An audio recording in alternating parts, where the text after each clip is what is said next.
आ रही है, आवाज आ रही है ऑनलाइन वालों? ओ, ऑनलाइन वालों, आवाज आ रही है?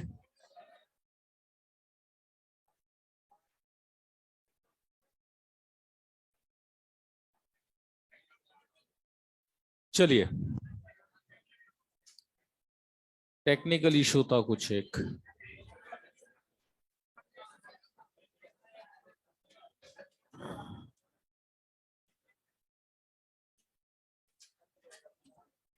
चलो, ये बताओ कहां तक पढ़ा था लास्ट क्लास में? अरे आगे की बेंच स्पेस पे कीड़े लगे हुए हैं क्या? आगे क्यों नहीं बैठते तुम लोग?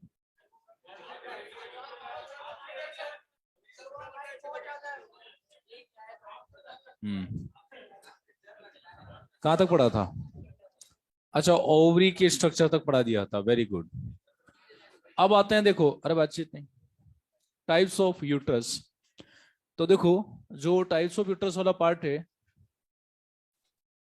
एक बात बताओ, एक प्रिंसिपल आता है ऑन्टोजेनी रिकैपिटुलेट फाइलोजेन। हम हमारे एम्ब्रियोनिक डेवलपमेंट में हमारे एंसेस्टर करेक्टर को रिपीट करते हैं। जैसे हमारा हार्ट डायरेक्टली 4 चेंबर नहीं बनाता, पहले 1 चेंबर, फिर 2 चेंबर, फिर 3 चेंबर, फिर 3.5 चेंबर, फिर 4 चेंबर। यानी इनवर्टिब्रेट, फिर फिशेज, एम्फीबियन, रेप्टाइल, और फिर हम लोग मैमल बने। अरे बोलो। तो जैसे 4 चेंबर हार्ट सबसे एडवांस करेक्टर होता है, तो मैं बोलूं कि इवोल्यूशन ऑफ हार्ट क्या है sir? 2 chamber, 3 chamber, 3.5 chamber, 4 chamber. तो ये टाइप्स ऑफ हार्ट भी हो गया, ये इवोल्यूशन ऑफ हार्ट भी हो गया, और हम इवोल्यूशन को एम्ब्रियोलॉजी में रिपीट करते हैं। तो एम्ब्रियोनिक डेवलपमेंट में हमारा हार्ट डायरेक्टली 4 चेंबर नहीं बनाता, पहले 2 चेंबर, 2 चेंबर, 3.5 चेंबर, 4 चेंबर। अरे बोलो। यानी वो टाइप्स ऑफ हार्ट भी हो गया, सीक्वेंस ऑफ हार्ट भी हो गया, और हमने एम्ब्रियोनिक डेवलपमेंट में उसको रिपीट भी किया है। अरे बोलो। तो हमारी ह्यूमन फीमेल का जो यूट्रस होता है वो एक होता है, वो सबसे एडवांस होता है, क्योंकि उसमें मेस्ट्रोसाइकिल चलता है। जो लोअर करेक्टर है उनमें यूट्रस शुरू में 2 बने थे, फिर वो फ्यूज होने लगे, डेड हो गए, सवा हो गए, फाइनली एक ही हुआ। तो ये जो सीक्वेंस मैं आपको यूट्रस का यहाँ बता रहा हूँ, ये यूट्रस का सीक्वेंस भी है, यूट्रस के टाइप भी है, और हमारी ह्यूमन फीमेल अपने एम्ब्रियोनिक डेवलपमेंट में इस सीक्वेंस को फॉलो भी करती है। समझ में आया? ऑन्टोजेनी रिकेपिटुलेट फाइलोजेन। ठीक है, तो कैसे होता है देखो, समझना। सबसे जो पुराने यूट्रस हैं उसको होते हैं डुप्लेक्स। क्या होते हैं वो? डुप्लेक्स। ऐसा होता है, देखो, ये फॉर एन एग्जाम्पल, ये एक यूट्रस, ये दूसरा यूट्रस। यूट्रस को हम लोग बोलते हैं यूटेराई। क्या बोलेंगे? दो अलग यूट्रस है, और दोनों में बात करें जो है कॉमन वेजाइना प्रेजेंट है। ठीक है, तो इसमें हम दोनों तरफ जाएंगे, और मल्टीपल बच्चे होते हैं। जैसे कि एग्जाम्पल हो गया, बात करें रेट, क्या हो गया? चूहों में। ठीक है, फिर ये यूट्रस फ्यूज होने लगे, इवोल्यूशन के दौरान भी यही हुआ, और हमारी ह्यूमन फीमेल एम्ब्रियोनिक डेवलपमेंट में भी यही शो करती है। अब बने बाईपार्टिएट। कौन बने? बाईपार्टिएट। दोनों यूट्रस, देखो, लगभग अपनी अपनी साइड से फ्यूज होने जैसी स्टेज में आ गए। ये देखो इस तरह से, ये बात करें, कॉमन वेजाइना प्रेजेंट, यूट्रस अभी भी दोनों अलग है। एग्जाम्पल है कार्निवोरस एनिमल। क्या एग्जाम्पल है? Carnivorous animals. ठीक है, थर्ड नंबर पर आते हैं, बात करें जो है बाई कोर्नुएट। क्या होते हैं बाई कोर्नुएट में? क्या है, देखो, यूट्रस ऑलमोस्ट फ्यूज हो गए। देखो, ये देखो, ये दोनों यूट्रस ऑलमोस्ट फ्यूज हो गए। और ये बात करिए जो है कॉमन वेजाइना प्रेजेंट, एग्जाम्पल है रेबिट। क्या एग्जाम्पल है? और फोर्थ नंबर पर है सिंप्लेक्स यूट्रस। क्या नाम है? और इसका एग्जाम्पल है ह्यूमन। क्या एग्जाम्पल है? सुनना, नाम सिंप्लेक्स है और होता सबसे कॉम्प्लेक्स है। समझ में आया? तो ये सीक्वेंस भी है, और ह्यूमन फीमेल भी इसी तरह करती है, और ये टाइप भी हो गए। अरे बोलो, बस इतना सही है, चैप हो फटाफट। ऑनलाइन वालों चैप चुके हैं।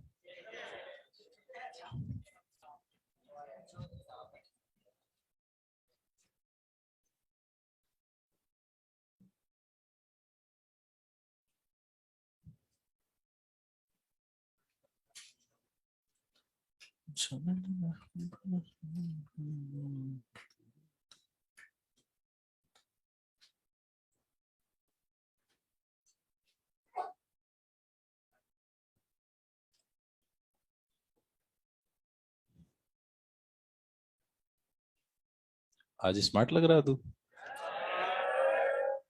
ना क्या है?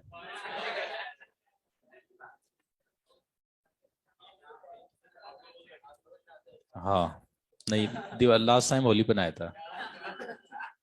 अब नेक्स्ट सीधा राखी पे ना। Save water, save time, save planet. हम्म।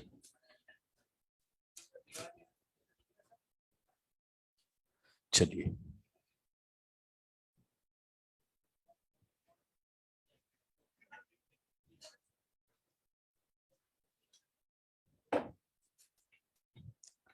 अब इधर देखो। अब अपन पढ़ेंगे सिंप्लेक्स यूट्रस। इसको पूरा डिटेल से पढ़ेंगे। तो खैर वैसे बोर्ड छोटा सा है, जितना है इसमें पूरा डायग्राम आएगा वो अगले पेज पे। डायग्राम को आड़े पेज पे बनाना है। किस पे बनाना है? आड़े पेज पे। देखो बना हुआ है ना अगले पेज पे? बना हुआ है ना? हाँ जी। अच्छा, उसमें मैंने आपको जो दो वो एंटीबॉडी वाला जो पार्ट था वो कटवा दिया था ना। बोला था ना कि दो पैराग्राफ मत पढ़ना।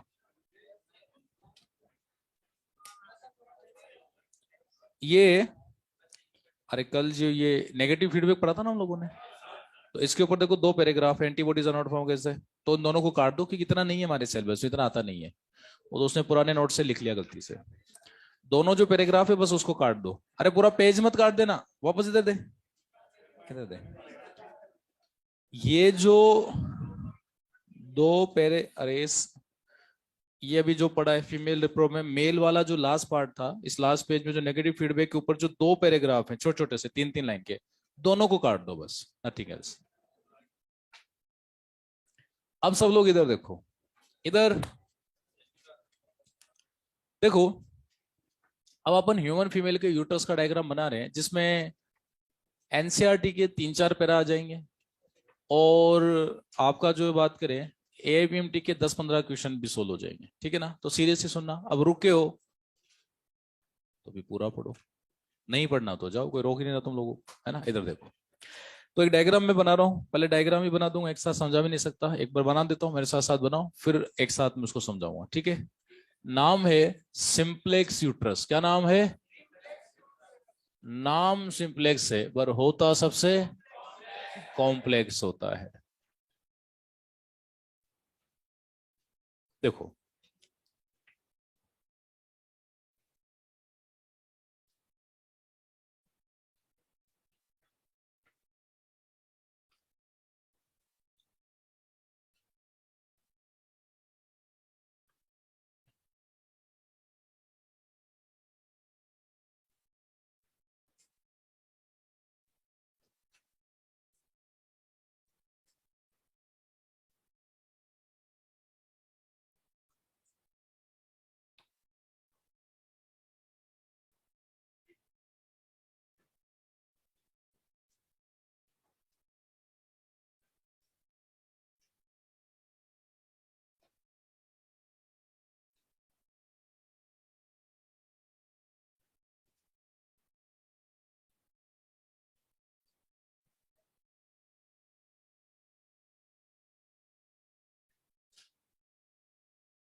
चलो बनाओ फटाफट।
चलो बना लिया बस, इससे ज्यादा टाइम नहीं है ना।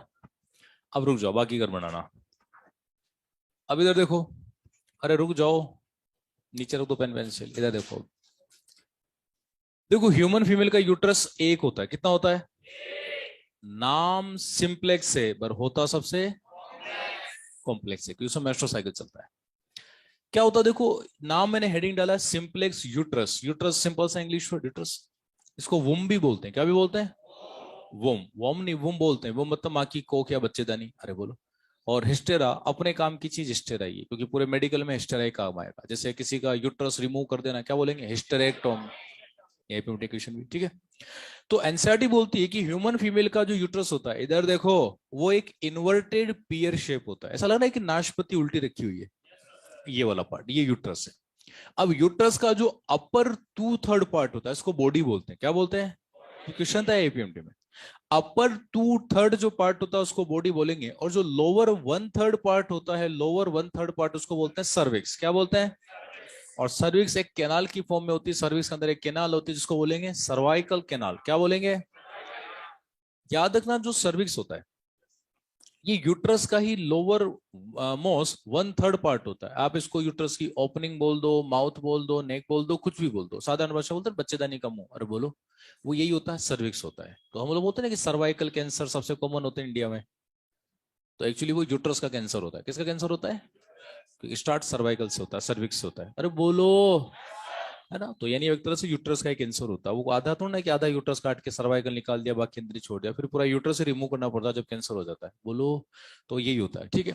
सर्विक्स जो होता है, देखो ये बात करें, सर्विक्स में दो ओपनिंग होती है, और ओपनिंग मतलब नेरो पार्ट होता है, एक तो अंदर की तरफ, एक बाहर की तरफ। इंटरनल ओस, एक्सटर्नल ओस। ओस का मतलब होता है ओपनिंग। क्या होता है? आप कहोगे सर आपने ऑनलाइन एनिमल टिश्यू पढ़ाया था, और आपने वहां ओस का मतलब बोन बताया था। क्या बताया था?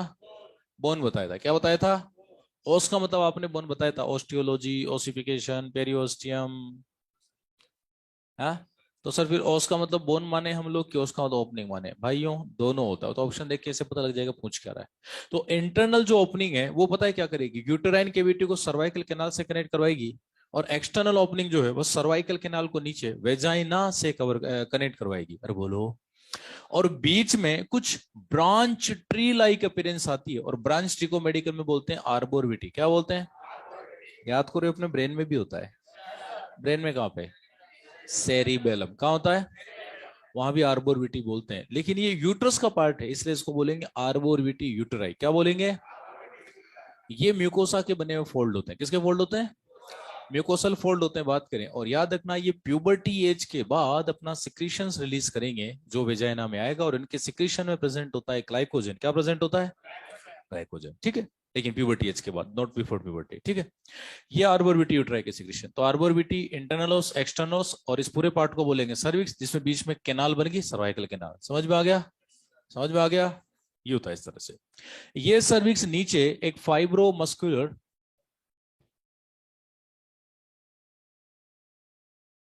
ये सर्विक्स नीचे की तरफ एक फाइब्रो मस्कुलर डक्टुलर ऑर्गन वेजाइना से कनेक्ट होता है। कौन सा ऑर्गन? फाइब्रो है क्योंकि फाइबर्स होते हैं इसमें, मस्कुलर है क्योंकि मसल होती है, और डक्टुलर है क्योंकि डक्ट की फॉर्म में होता है। अरे बोलो। जो वेजाइना होता है, बात करें, ये फीमेल का कोपुलेटरी ऑर्गन भी है, बर्थ कैनाल का पार्ट भी है। बात करें, वेजाइना जो होता है फाइब्रो मस्कुलर डक्टुलर ऑर्गन होता है, और इसकी जो डेप्थ होती है, बात करें इस डक्ट की, वो होती है अराउंड 4 to 5 इंच। कितनी होती है? यानी बात करें 12 to 15 सेंटीमीटर के आसपास इसकी डेप्थ होती है। याद रखना, वेजाइना का जो टिश्यू होता है, वेजाइना की जो वॉल है, इसका जो टिश्यू होता है, बेसिक जो टिश्यू होता है, वो होता है नॉन क्रेटिनाइज स्ट्रेटिफाइड स्क्वेमस एपिथेलियम। कौन सा होता है? Non केरेटिनाइज stratified squamous epithelium. और ये सिक्रीशन कभी भी नहीं कर सकता। वेजाइना का टिश्यू कभी भी सिक्रीशन रिलीज नहीं कर सकता, लेकिन वेजाइना में हमेशा सिक्रीशन प्रेजेंट रहेगा, और ये सिक्रीशन आएगा सर्विक्स से। कहां से आएगा? क्योंकि वेजाइना का टिश्यू खुद तो सिक्रीशन बन नहीं सकता, नॉन क्रेटिनाइज स्ट्रेटिफाइड स्क्वेमस एपिथेलियम है। बोलो। ठीक है। अब वेजाइना जो होता है, बात करें फीमेल की बॉडी में बाहर जिस साइनस में ओपन होता है, उस साइनस को बोलते हैं वेजाइनल वेस्टिब्यूल। क्या बोलते हैं? अब मुझे पार्ट पता है कि ये वाला पार्ट आपको थोड़ा समझ में कम आ रहा होगा। सुनो कैसे। एक्चुअली ये यहां तक का जो पार्ट है, ये यहां तक का जो पार्ट है, ये फीमेल बॉडी के अंदर है, और ये वाला पार्ट फीमेल बॉडी में बाहर से विजुअलाइज होता है। क्या होता है बाहर से? देखो समझना। एक्चुअली क्या होता है, जिस पार्ट में, जिस एरिया में मेल में पेनिस और स्क्रोटम आते हैं, फिर नीचे पेरिनियल एरिया, और फिर नीचे एनस आ जाएगा। तो दोनों थाइस के बीच का जो कर्व्ड एरिया होता है, कौन सा होता है? Lower waist abdomen, pubic hair, फिर पेनिस, स्क्रोटम, पेरिनियल एरिया और एनस। तो मेल में तो इस एरिया को कोई नाम ही नहीं बोलते, बस पेल्विक रीजन बोलते हैं। लेकिन फीमेल में एनसीईआरटी में भी साफ साफ लिखा हुआ है कि इसी पूरे एक्सटर्नल विजुअलाइज जेनिटिलिया को एनसीईआरटी बोलती है वल्वा। क्या बोलती है? और एनसीईआरटी खुद बोलती है vulva includes mons veneris, labia majora, labia minora, clitoris, vagina, hymen. अरे बोलो। तो फीमेल में क्या होता है, उस पूरे एरिया को वल्वा बोलते हैं। वल्वा इजंट ऑर्गन, वल्वा कोई ऑर्गन नहीं है, वल्वा उस पूरे एरिया का नाम है। किसका नाम है? और उस एरिया में जो जो ऑर्गन आ रहे हैं उन सबको वल्वा में हम लोग इंक्लूड करते हैं। देखो क्या होता है कि फीमेल में यूरोजेनाइटल ओपनिंग कुछ नहीं होता, क्योंकि फीमेल की वेजाइना एक सेपरेट ओपनिंग है, और फीमेल का यूरेथ्रा एक सेपरेट ओपनिंग है। और बोलो। जबकि मेल में याद करो, पेनिस की ओपनिंग को आप लोग यूरोजेनाइटल मीटस बोलते थे, क्योंकि उसी से यूरिन आएगा, उसी से सीमन भी आएगा, यानी स्पर्म भी आएंगे। और बोलो। जबकि फीमेल के साथ ऐसा नहीं है, फीमेल का वेजाइना एक अलग ओपनिंग है, सेपरेट ओपनिंग है, जो सीधा अंदर यूट्रस में, यूट्रस फेलोपियन ट्यूब में, और फेलोपियन ट्यूब एब्डोमिनल एस्टियम की हेल्प से बॉडी कैविटी में खुलती है। अरे बोलो। तो फीमेल है द सेपरेट ओपनिंग फॉर, बात करें रिप्रोडक्शन, वो वेजाइना है, पेनिस भी यही इंसर्ट होगा, बेबी भी यहीं से डिलीवर्ड होगा। लेकिन फीमेल का यूरेथ्रा अलग होता है। अब इस पार्ट को थोड़ा समझना, वैसे अगले डायग्राम में ज्यादा अच्छा समझ में आता है, पर हल्का सा समझना यहाँ भी जरूरी है। समझो इधर देखो क्या होता है। देखो फीमेल में यू मानो कि नॉर्मली फीमेल का जो वल्वा वाला एरिया होता है, यदि अपन नॉर्मली विजुलाइज इसको करें, बाहर से एक्सटर्नल विजुलाइज जेनिटिलिया, तो बाहर से एक स्लिट नजर आती है। क्या नजर आती है? मेल में एग्जैक्टली नॉर्मल पोजीशन में जिस जगह पर पेनिस और स्क्रोटम नजर आते हैं, फीमेल में वहां केवल एक स्लिट नजर आती है और कुछ नजर नहीं आता। और वो जो स्लिट होती है ना, फाइनली वो लेबिया मेजोरा माइनोरा के कारण, बात करें लेबिया मेजोरा की वजह से नजर आती है। यदि लेबिया मेजोरा, लेबिया का मतलब होता है लिप्स। क्या होता है? मेडिकल में लेबिया को बोलते हैं लिप्स, जैसे अपने लिप्स होते हैं। बात करें तो ये आपकी ओरल कैविटी को कवर्ड कर रहे हैं, ये एक जोड़ी है, अप और डाउन। फीमेल में जो बात करें, एक साइनस होता है, एक दरार होती है, उस दरार को दो जोड़ी लिप लाइक स्ट्रक्चर कवर करती है, लेबिया मेजोरा साइज में बड़े, लेबिया माइनोरा साइज में छोटे। तो लेबिया मेजोरा और लेबिया माइनोरा मिलकर बात करें, उस साइनस को कवर करते हैं जिस साइनस में दो सेपरेट ओपनिंग्स है। अब फाइनली लेबिया मेजोरा ने कवर कर लिया, लेबिया माइनोरा ने कवर कर लिया, तो बाहर से अपन देखेंगे तो हल्की सी एक दरार नजर आएगी। लेकिन अपन उसको डायलेट करें तो लेबिया मेजोरा को डायलेट किया तो अंदर लेबिया माइनोरा है, फिर उसको भी डायलेट किया तो फाइनली एक अंदर एक साइनस नजर आएगा, और उसी को बोलते हैं वेजाइनल वेस्टिब्यूल। क्या बोलते हैं? अब यूं समझो ये वेजाइनल वेस्टिब्यूल है जी। इसमें दो ओपनिंग है, सेपरेट ओपनिंग है, नीचे की तरफ एक ये ओपनिंग है भाई, ये साइनस, अरे बोलो, ये साइनस है। यानी एक बात करें जो जो छोटी सी केविटी लाइक स्ट्रक्चर है, उसमें दो ओपनिंग है, एक जो मेजर ओपनिंग है जो नीचे की तरफ होती है, बात करें उसको बोलेंगे वेजाइना। क्या बोलेंगे? और उसकी ओपनिंग को वेजाइनल ओरिफिस।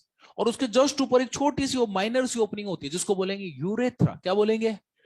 यूरेथ्रा बोलेंगे। और यूरेथ्रा के जस्ट ऊपर एक बटन लाइक स्ट्रक्चर होती है जिसको बोलते हैं क्लाइटोरिस। क्या बोलते हैं?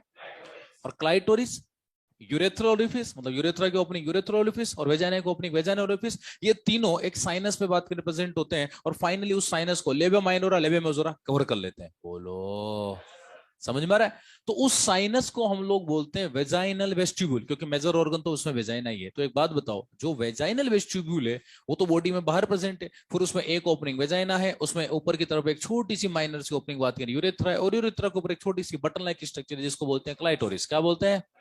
समझ में आ रहा है? तो ये डायग्राम जो है ये उस बाहर वाली साइनस का है, उस वेजाइनल वेस्टिब्यूल का डायग्राम है। तो यहां तक का पार्ट तो फीमेल बॉडी के अंदर है और ये बाहर है। तो उस साइनस में दो ओपनिंग है, एक नीचे वेजाइना, अब सामने से इस तरह से होगा, अरे बोलो, तो डायग्राम में तो ऐसा नजर आएगा, 1D का डायग्राम है, 3D तो है नहीं। तो ये वेजाइना, और इसी के ऊपर एक दूसरी ओपनिंग होगी जो यूरेथ्रा होगा, और यूरेथ्रा सीधा यूरिनरी ब्लडर में, और यूट्रस के जस्ट ऊपर यूरिनरी ब्लडर होता है, फिर पेट की दीवार आ जाएगी। बोलो, आ रहा समझ में? बाहर से एक साइनस है, नीचे की तरफ वेजाइना एक ओपनिंग है, ऊपर की तरफ यूरेथ्रा, यूरेथ्रा सीधा यूरिनरी ब्लडर में, और यूट्रस के ऊपर यूरिनरी ब्लडर, यूट्रस के ऊपर यूरिनरी ब्लडर, और यूरिनरी ब्लडर के जस्ट ऊपर पेट की दीवार। अरे भाई समझ में आ रहा है?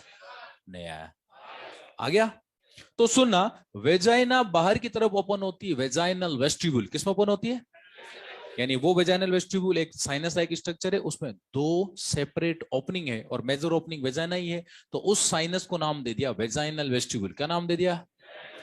और वेजाइना, उसमें नीचे की तरफ एक मेजर ओपनिंग वेजाइना है, और ऊपर की तरफ एक माइनर सी ओपनिंग है जिसको बोलेंगे यूरेथ्रा। क्या बोलेंगे?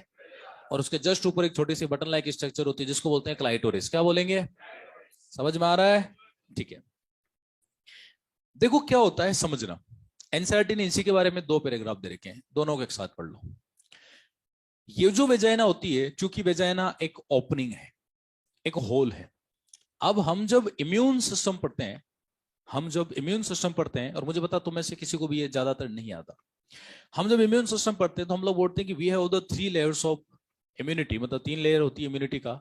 इसमें से फर्स्ट होता है first line of defence, second line of defence, और थर्ड लाइन ऑफ डिफेंस।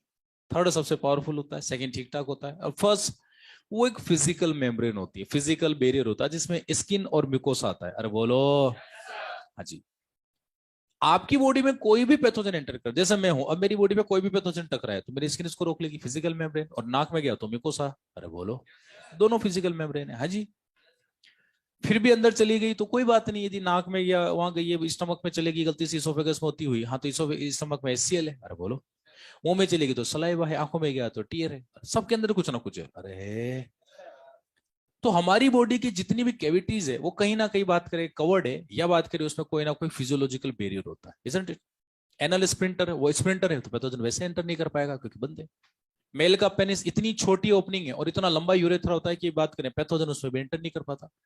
लेकिन फीमेल में जो वेजाइना है वो बात करें एक मेजर ओपनिंग है, और कोई भी पैथोजन उसके थ्रू यहां से यहां एंटर करेगा, अंदर यूट्रस में जाएगा, फेलोपियन ट्यूब में जाएगा, और पैथोजन एब्डोमेन ऑस्टियम से बॉडी कैविटी में जाके पूरी बॉडी में इन्फेक्शन फैला के पता लगा महिला तो इसी से मर गई। अरे बोलो, तो इन्फेक्शन से बचना जरूरी है। तो क्या होता है, फीमेल जब पैदा होती है, बाय बर्थ फीमेल में जो वेजाइना होती है वो बात करें कवर्ड होती है, और वहां पर एक म्यूकोसा की मेम्ब्रेन है। तो जल्दी बोलो, म्यूकोसा की मेम्ब्रेन कौन सी लेयर मानी जाएगी? फर्स्ट लाइन, सेकंड लाइन या थर्ड लाइन?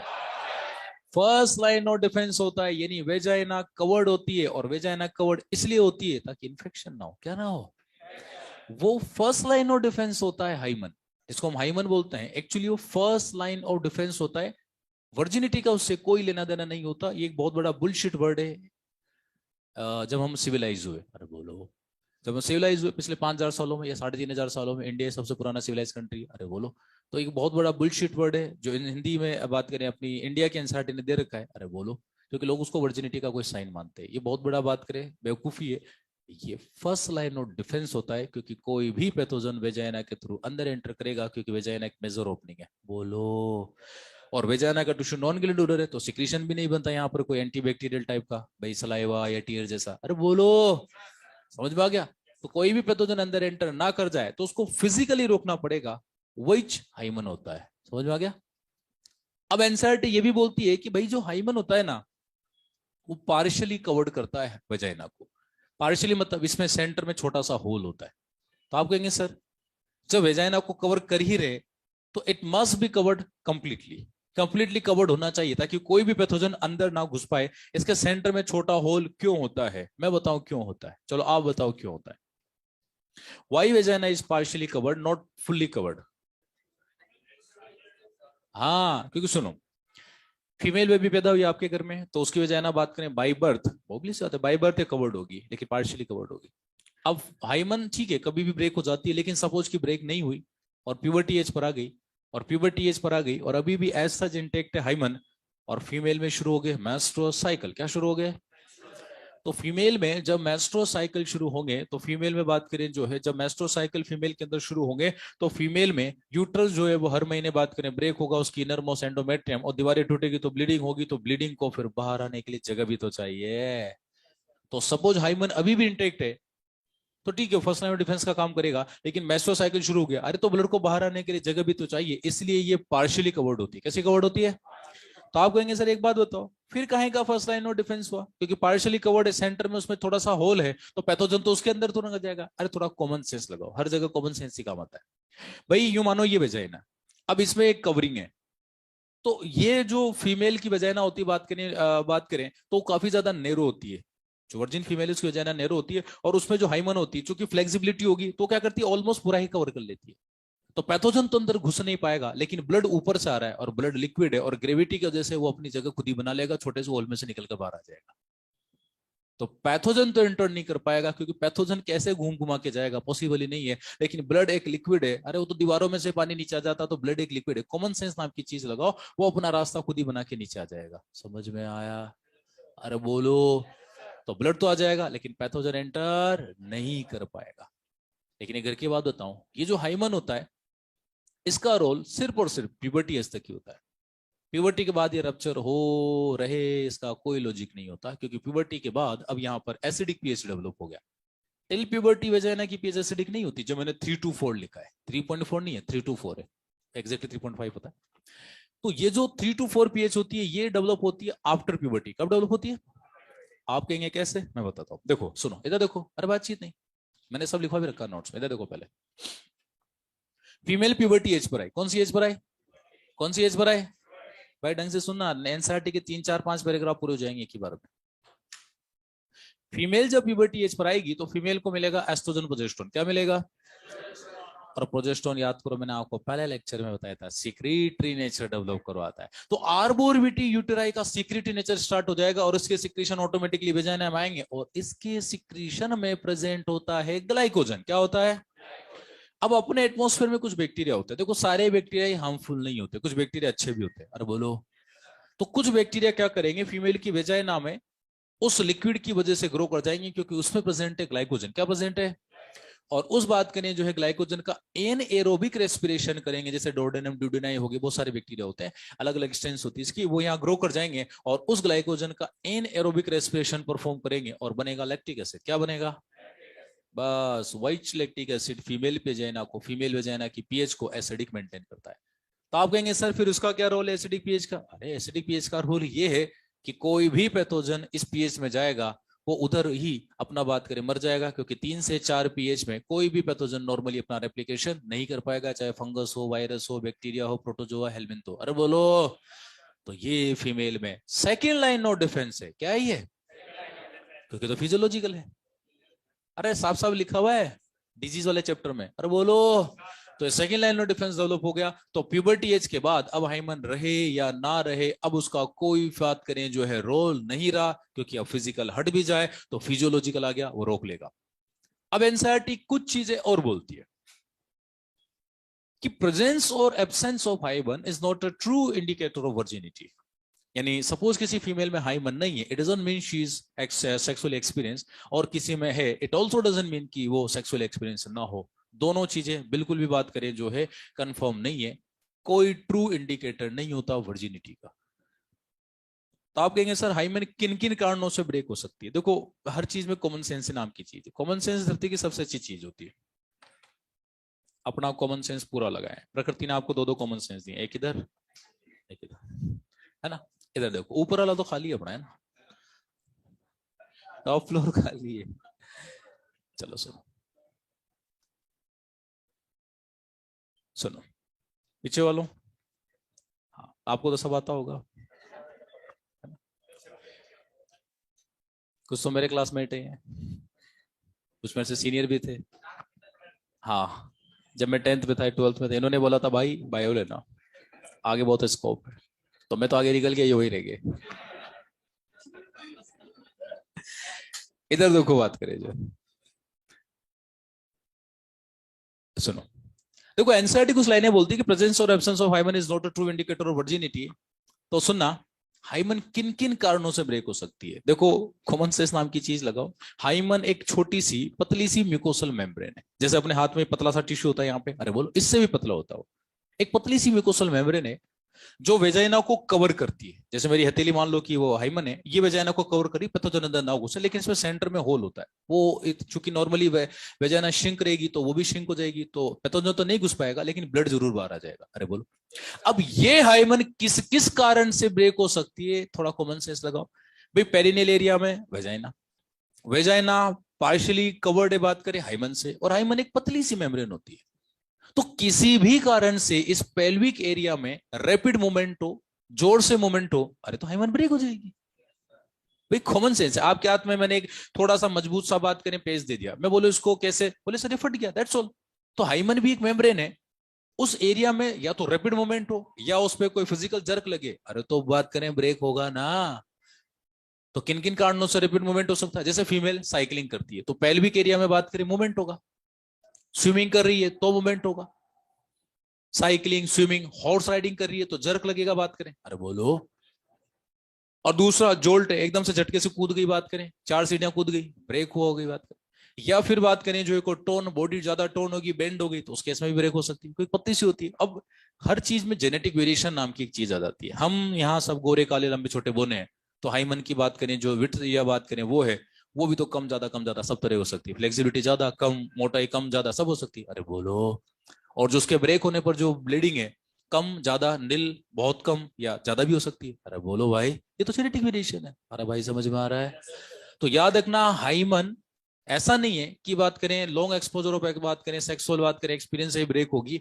वो तो हॉर्स राइडिंग से, स्विमिंग से, साइकिलिंग से, कोई झटका लग गया, बॉडी टर्न हो गई, कोई बात करें फिजिकल जर्क लग गया, या एनसीईआरटी ने एक वर्ड लिखा हुआ है वेजाइनल टेम्पोन, क्या लिखा हुआ है? So how many of you know that what is the vaginal tampon? Please raise your hand.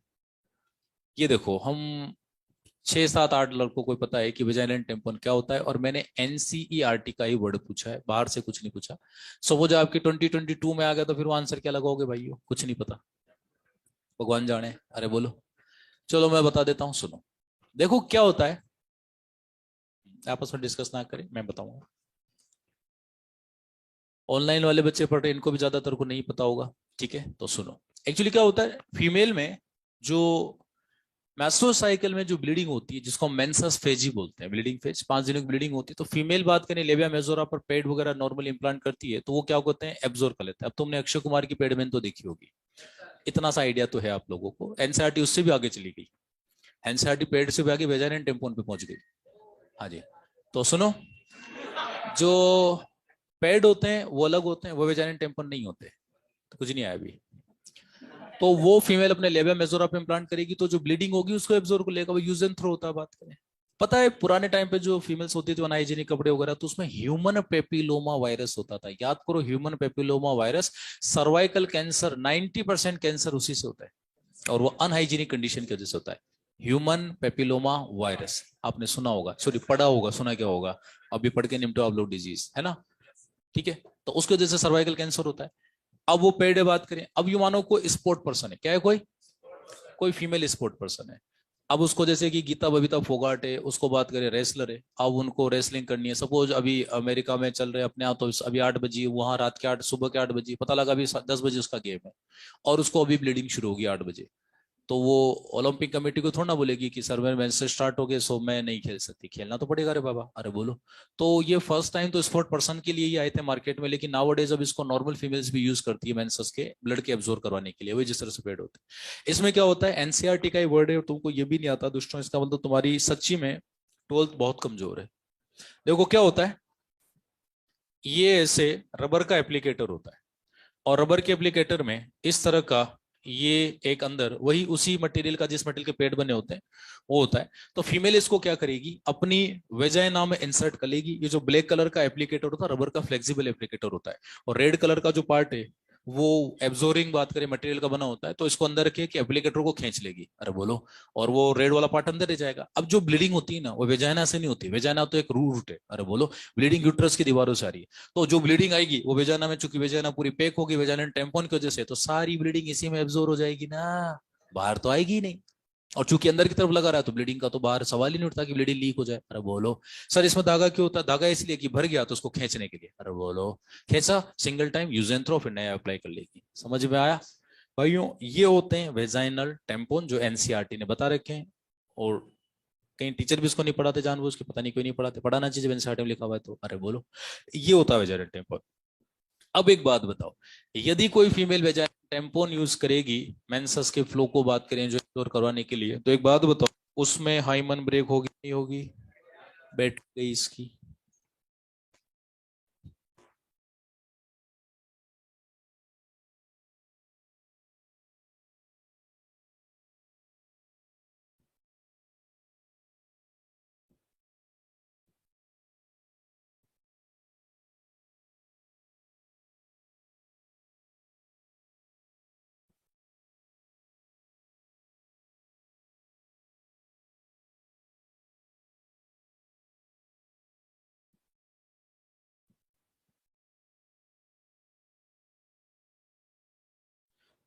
हाँ, आगे आवाज। चलिए, तो क्या होता है देखो, जो वेजाइनल टेम्पोन होता है, सपोज किसी फीमेल ने वेजाइनल टेम्पोन यूज किया, तो एक बात बताओ, अरे हाइमन तो ब्रेक होगी ना, क्योंकि टेम्पोन 4-5 दिन की जो ब्लीडिंग होती है पूरे टाइम यूज करेगी, तो 4-5 दिन में तो वो जो हाइमन थी ऑब्वियस सी बात है पूरी वॉश आउट हो जाएगी, वहां से हट जाएगी अपना आप। अरे बोलो, तो वेजाइनल टेम्पोन ये होते हैं। अब दूसरी बात, एक बात बताओ भाई, ये वर्जिनिटी जो वर्ड है, actually we are the humans, the different thing कि हम सोशल हैं, लेकिन है तो एनिमल ही। मैमल्स है, मैमल्स सारे करेक्टर, बंदरों के करेक्टर आज भी लेके घूम रहे हैं, बाल है, थर्ड ये मोलर है, कैनाइन टीथ है, अपेंडिक्स है, we have so many characters जो हमारे एंसेस्टर के, और लेटेस्ट एंसेस्टर बंदर ही थे। और हम एवोल्यूशन भी तो पढ़ेंगे नेक्स्ट चैप्टर। तो हम सिविलाइज हुए पिछले 5,000 सालों में, या इंडिया ही सबसे पुराना सिविलाइज कंट्री है। तो ये जो वर्जिनिटी वाला फैक्टर है, ये एक बहुत बड़ा बुलशिट है अनपढ़ गंवार जाहिल लोगों का, जो फीमेल के लिए वो लोग अप्लाई करते हैं कि प्रेजेंस और एब्सेंस ऑफ हाइमन, वो उसको एक रिलायबल या ट्रू इंडिकेशन मानते हैं कि whether she is experience sexually experience और नॉट। वर्जिन मतलब उसने कभी कोई टेस्ट किया है या नहीं किया है, नहीं किया मतलब वर्जिन है, ये तो समझ में आता तुम लोगों को। मतलब कोई टेस्ट कभी नहीं किया लाइफ में तो वर्जिन है, और कोई टेस्ट किया है इसमें मतलब सेक्सुअल एक्सपीरियंस है, अरे बोलो। तो एनसीईआरटी ऐसा क्यों बोलती है कि प्रेजेंस और एब्सेंस ऑफ हाइमन, देखो किसी फीमेल में हाइमन नहीं है, इट डजंट मीन कि शी इज सेक्सुअली एक्सपीरियंस, क्योंकि हो सकता है horse riding, swimming, cycling, jolt, कोई टोन, कोई बॉडी बेंड हो गई, या वो एथलीट है उसमें स्टेज किया उसमें ब्रेक हो गया, या उसने वेजाइनल टेम्पोन यूज किया, she is never sexually experience, लेकिन इवन आफ्टर उसमें हाइमन प्रेजेंट नहीं है। लेकिन एनसीईआरटी एक चीज और बोलती है कि प्रेजेंस और एब्सेंस दोनों रिलायबल इंडिकेटर नहीं है, कि एब्सेंट है इसका मतलब ये नहीं कि उसने सेक्सुअल एक्सपीरियंस है, और प्रेजेंट है, इसका यह भी मतलब नहीं है कि उसने कोइटस ना ही किया हो, क्योंकि कुछ बार sometime in some female even after coitus hymen may persist। आप कहेंगे सर ये कैसे पॉसिबल है? देखो मैं बताऊं, ये जो हाइमन है, मैंने बोला जेनेटिक वेरिएशन होता है, तो जेनेटिक वेरिएशन है तो कुछ फीमेल की हाइमन जो होती है ज्यादा फ्लेक्सिबल होती है, उसमें सेंटर में जो होल है, पता लगा पेनिस इंसर्ट हुआ वो थोड़ी फ्लेक्सिबल थी, पेनिस इंसर्ट हुआ, कोइटस हुआ, सीमन भी डिलीवर्ड हो गया, पेनिस विड्रॉ हुआ, वो हाइमन वापस फ्लेक्सिबिलिटी की वजह से अपनी ओरिजिनल शेप में आ गई। अरे बोलो, तो इस फीमेल में even after coitus hymen persist है, तो some time in some female even after coitus hymen में परसिस्ट, तो सिर्फ हाइमन है या नहीं है, ये वर्जिनिटी का कोई साइन नहीं होता। अरे बोलो, अरे बोलो। और दूसरी बात, मतलब एनसीईआरटी ने जो बोला चलो ठीक है, बताओ आपको समझ में भी आ गया, पर एक बात बताओ, हम बॉयज हैं सारे, एक बात बताओ, ये वर्जिनिटी का साइन फीमेल के लिए क्यों होता है, मेल के लिए क्यों नहीं होता? और इसका कोई लॉजिक वैसे भी तो नहीं है, बुलशिट थिंग है। अरे बोलो, मतलब ये मेल डोमिनेंस सोसाइटी होने का एक नुकसान होता है फीमेल्स को। अरे बोलो, समझ में आया? तो ये एक इंडिया और जो मिडिल ईस्ट वाले जो पुराने कंट्रीज है उन्हीं में चला आ रहा है, यूरोप और अमेरिका जैसे तो काफी एडवांस लोग होते हैं। अरे बोलो, वहां पर ये सेक्स एजुकेशन में मेरे हिसाब से 7, 8, 9, 10th में पढ़ा देते हो, हम अचीवर में आके पढ़ रहे हैं। तो यही हमारा एजुकेशन सिस्टम थोड़ा सा लेस डेवलप है, बात करें एटलीस्ट वो सेक्स एजुकेशन होनी भी चाहिए इंडिया में, ताकि उससे क्राइम तो घटेगा कम से कम। इंडिया इतना पुराना कंट्री है, India is the only country जहां पर फीमेल को गॉडेस माना जाता है। किसी भी रिलीजन में फीमेल को गॉड नहीं मानते, सारे गॉड मेल ही हैं। देखो अब, India is the only country, और सबसे ज्यादा क्राइम भी India, 4th unsafe country for the females, क्योंकि हमारे यहाँ ठीक है सब कुछ अच्छा है, हमारा इतिहास बड़ा अच्छा था, करंट लोग तो बहुत ही दुष्ट हैं। इंडियंस जाने जाते हैं अपनी हिपोक्रेसी के लिए, Indians are known for their hypocrisy. अरे बोलो, बातें बड़ी अच्छी अच्छी करते हैं पर होते बड़े दुष्ट हैं, ये वर्ल्ड वाइड है, इंडियन फेमस है इस चीज के लिए। अरे बोलो, चलो, तो हाइमन का प्रेजेंस और एब्सेंस होना वर्जिनिटी का कोई रिलायबल इंडिकेटर नहीं है। और दूसरी बात, आप वर्जिनिटी चेक क्यों कर रहे हो भैया? हु आर यू, क्या आप किसी फीमेल को जज करो? अरे बोलो, फीमेल भी तो फिर आपको जज कर सकती है ना कि हु आर यू। अरे बोलो, तो वैसे तो नीट लेवल पर अच्छा इसके साइन होते हैं, लेकिन वो आप लोग पढ़ोगे सेकंड ईयर में, लेकिन मेडिकल के हिसाब से पढ़ोगे। किसके हिसाब से पढ़ोगे? सोशल लाइफ के हिसाब से नहीं पढ़ोगे, समझ में आए? वो मेडिकल के हिसाब से पढ़ोगे। जब आप सेकंड ईयर में जाओगे तो जो मेडिकल जूरिस्ट आएंगे आप लोगों के, जो आपको पोस्टमार्टम करना सिखाएंगे, वहां पर ये सारे साइन वगैरह बताए जाएंगे कि क्या क्या साइन होते हैं, कैसे पता लगाते हैं। अरे बोलो, तो फिलहाल तो आप नीट पढ़ रहे हैं, अपने को तो एनसीईआरटी नहीं आती, सेकंड ईयर में भी कहां से आएगा? समझ में आ गया? ठीक है। हाँ,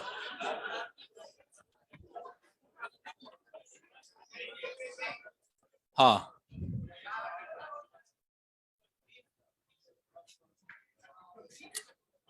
चलो अच्छा, ये तो समझ में आ गया ना, ये पार्ट।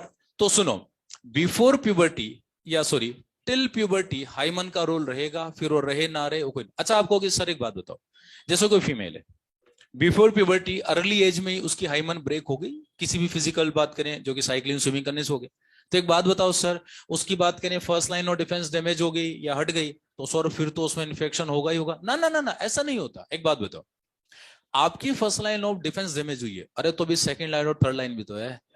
अभी आपके पास नेचुरल किलर है, मैक्रोफेज है, साइटोकाइन, इन्फ्लामेशन है, बहुत सारे कॉम्प्लीमेंट्री सिस्टम है, सीएमआई एमआई है, और मेन इम्यून सिस्टम तो सीएमआई एमआई होता है। हाँ, थोड़ा सा चांस उसको बढ़ जाएगा इन्फेक्शन होने का, लेकिन हो ही सही ये जरूरी, थोड़ा सा चांस इंप्रूव हो जाएगा। अरे बोलो, समझ में आ रहा है ना?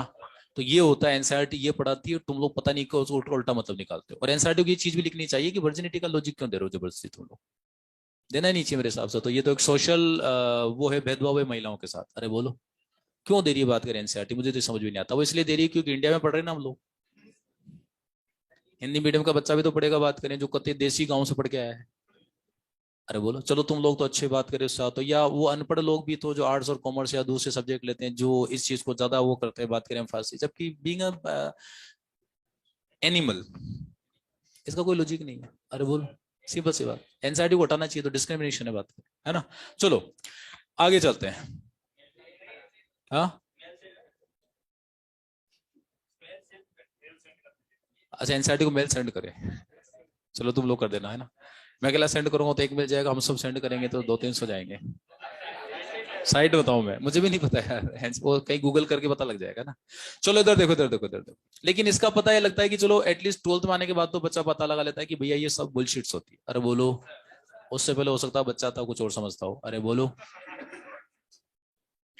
आगे चलो, सुनना भाइयों, ये वेजाइना बाहर खुलती वेजाइना वेस्टिब्यूल में, इसकी दीवार में एक जोड़ी ग्लैंड्स प्रेजेंट होती है जिसको बोलते हैं बार्थोलिन ग्लैंड। क्या बोलते हैं? क्या बोलते हैं? इसकी दीवार में एक जोड़ी ग्लैंड्स प्रेजेंट होती है जिसको बोलते हैं हम लोग बार्थोलिन ग्लैंड। अब सुनना, ये बार्थोलिन ग्लैंड जो होती है काउपर का होमोलोगस भी होती है, फंक्शन भी सेम करती है, लेकिन ओरिजिन के बेस पर होमोलोगस होता है हमेशा, याद रखना। तो सुनना, बाहर से जो साइनस नजर आ रहा है उसमें दो ओपनिंग है, नीचे एक वेजिंग वेजाइना, ऊपर एक माइनर ओपनिंग यूरेथ्रा, छोटा सा बटन लाइक स्ट्रक्चर। तो इधर देखो, इस वेजाइनल वेस्टिब्यूल की दीवार के अंदर एक जोड़ी ग्लैंड्स होती है, और ये कब एक्टिवेट होगी मैं बता दूं। देखो, फीमेल की वेजाइना की पीएच प्यूबर्टी एज के बाद हमेशा एसिडिक रहेगी। कैसे रहेगी? और जितनी ज्यादा एसिडिक रहेगी उतना उसका इम्यून सिस्टम अच्छे से काम कर रहा है, मतलब उसको इन्फेक्शन के चांसेस कम से कम होंगे। अरे बोलो।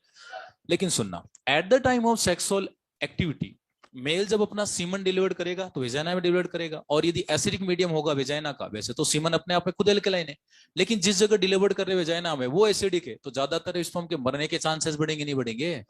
सारे मरे कोई जरूरी नहीं होता, पर चांसेस बढ़ेंगे।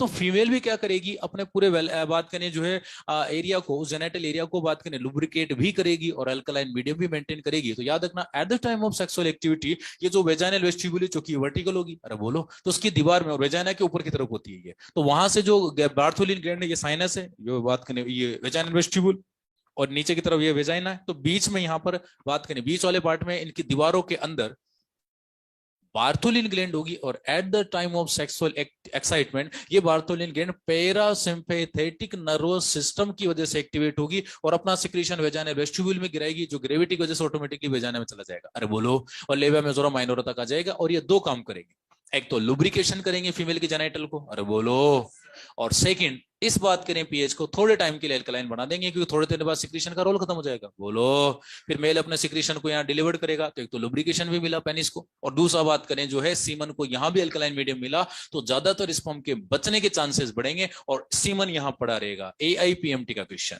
What will happen if the Bartholin gland is remove from female body? दो चीजें भाई, पहला तो स्पर्म के मरने के चांसेस बढ़ेंगे, लेकिन उससे ज्यादा इंपॉर्टेंट लुब्रिकेशन होता है। क्या होता है? तो प्रॉपर्ली कोइटस नहीं होगा, वहां फ्रिक्शन कट वगैरह और पेन के चांसेस बढ़ जाएंगे। समझ में आया? मैंने पहले भी कहा था आप लोगों को, लुब्रिकेशन इज मस्ट, और इसी बेस पर दो क्वेश्चन आ चुके हैं नीट में कि what will happen if the Cowper gland is remove from male body, what will happen if the Bartholin gland is female body. दोनों में कोइटस प्रॉपर्ली नहीं हो पाएगा क्योंकि लुब्रिकेशन इज मस्ट। अरे बोलो। चलिए अब सुनो, ये वाला पार्ट भी पढ़ लो। इधर देखो, मेल ने बातचीत नहीं भाइयों, मेल ने सीमन डिलीवर किया वेजाइना में, आफ्टर बात करें मतलब ड्यूरिंग कोइटस लास्ट में, सीमन जब यहाँ डिलीवर्ड होगा तो 15 से 30 मिनट तक, 15 to 30 मिनट तक सीमन कोगुलेटेड फॉर्म में रहेगा, और 15 से 30 मिनट बाद सीमन लिक्विफाई फॉर्म में आएगा। बोलो, इसमें फीमेल का कोई रोल है? इसमें मेल का ही रोल है, क्योंकि उसने जो प्रोफाइब्रिनोलाइसिन भेजा था वो फाइब्रिनोलाइसिन में कन्वर्ट हो जाएगा। आगे समझ में? और स्पर्म जो है, अब चूंकि सर्वाइकल सिक्रेशन आ रहे हैं, और सर्वाइकल सिक्रेशन में जो केमिकल्स होते हैं वो पता है क्या करेंगे, स्पर्म के हेड के चारों तरफ जो कोलेस्ट्रॉल था उसको डिसोल्व कर देंगे, माइट्रोकोन्ड्रिया में जो इनहिबिटरी प्रोटीन तो उनको इनेक्टिव कर देंगे, और स्पर्म अब फुल मोटिलिटी शो करेंगे, और इसी को बोलते हैं कैपेसिटेशन। क्या बोलते हैं? तो कैपेसिटेशन कहां हो रहा है? वेजाइना में। हाँ, उसमें वेजाइनल सिक्रीशंस का रोल है जो कि सर्विक्स से आते हैं। अरे बोलो। अब एक बात बताओ, स्पर्म जो है, सपोज कि अंडा, ऑब्वियसली बात अंडा एम्पुला में आता है, यहां से केच होकर भी बताऊंगा, स्पर्म यहां पर है, तो एक बात बताओ भाइयों, स्पर्म को कैसे पता है कि हमें ऊपर जाके राइट साइड जाना है? क्योंकि फीमेल में ओवरीज अल्टरनेट ऑर्डर में एक्टिवेट होती है। सपोज जनवरी में लेफ्ट का नंबर है तो राइट, फरवरी में इसका आएगा, मार्च अप्रैल में अल्टरनेट ऑर्डर में फीमेल्स में ओवरी एक्टिवेट होती है। तो स्पर्म को कैसे पता है कि हमें किस साइड जाना है? और स्पर्म को तो इवन वेजाइना में भी कैसे पता है कि हमें ऊपर जाना, लेफ्ट जाना, राइट जाना, बाहर आना है? स्पर्म तो चारों तरफ मूव करेंगे।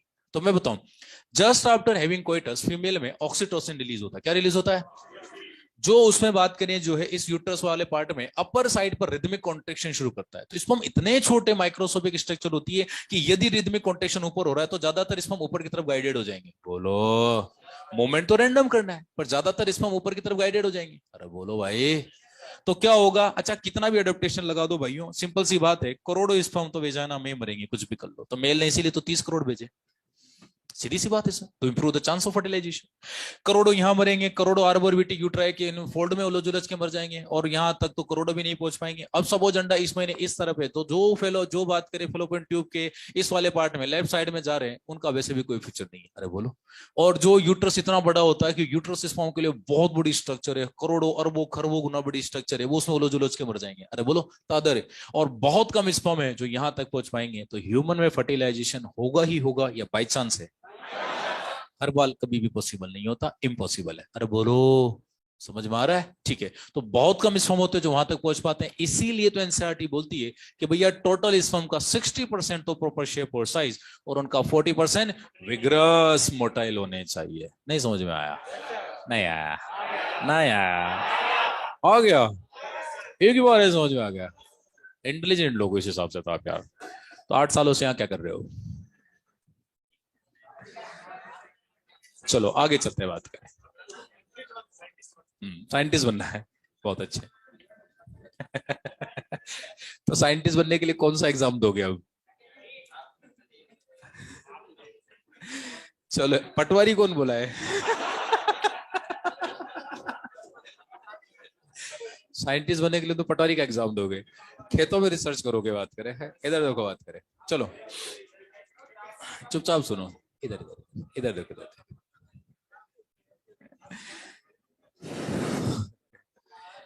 स्पर्म यहाँ डिलीवर्ड हुए और यहाँ तक आना बड़ा टफ होता है उनके लिए। चलिए ऊपर वाला पार्ट पढ़ते हैं। ये लोअर पार्ट हम लोगों ने समझ लिया, इसकी फिजियोलॉजी समझ लिया, एनसीईआरटी ने 2 पैराग्राफ दे रखे तो वो भी पढ़ लिए। एक एक पैराग्राफ था इसका, पढ़ लिया। ऊपर चलते हैं। ये यूट्राइन केविटी है, ये यूट्रस है। अच्छा, यूट्रस की दीवार जो होती है, ये यूट्रस की दीवार है, इतनी मोटी होती है, लेकिन यूट्रस की दीवार का जो अपर पार्ट होता है ये काफी मोटा होता है, उसको बोलते हैं फंडस। क्या बोलते हैं? कंपेरेटिवली लेटरल साइड, इसका अपर वाला पार्ट ज्यादा बात करें मोटा होता है, उसको फंडस बोलते हैं। उधर भी एक फेलोपियन ट्यूब होगी, इधर भी होगी, मैंने एक ही साइड समझा रखी। अब इधर देखो। अच्छा एक बात बताओ, देखो ये जो यूट्रस है ये पीछे की तरफ से एक ब्रॉड लिगामेंट से सपोर्टेड है, वो यहां बता रखा मैंने।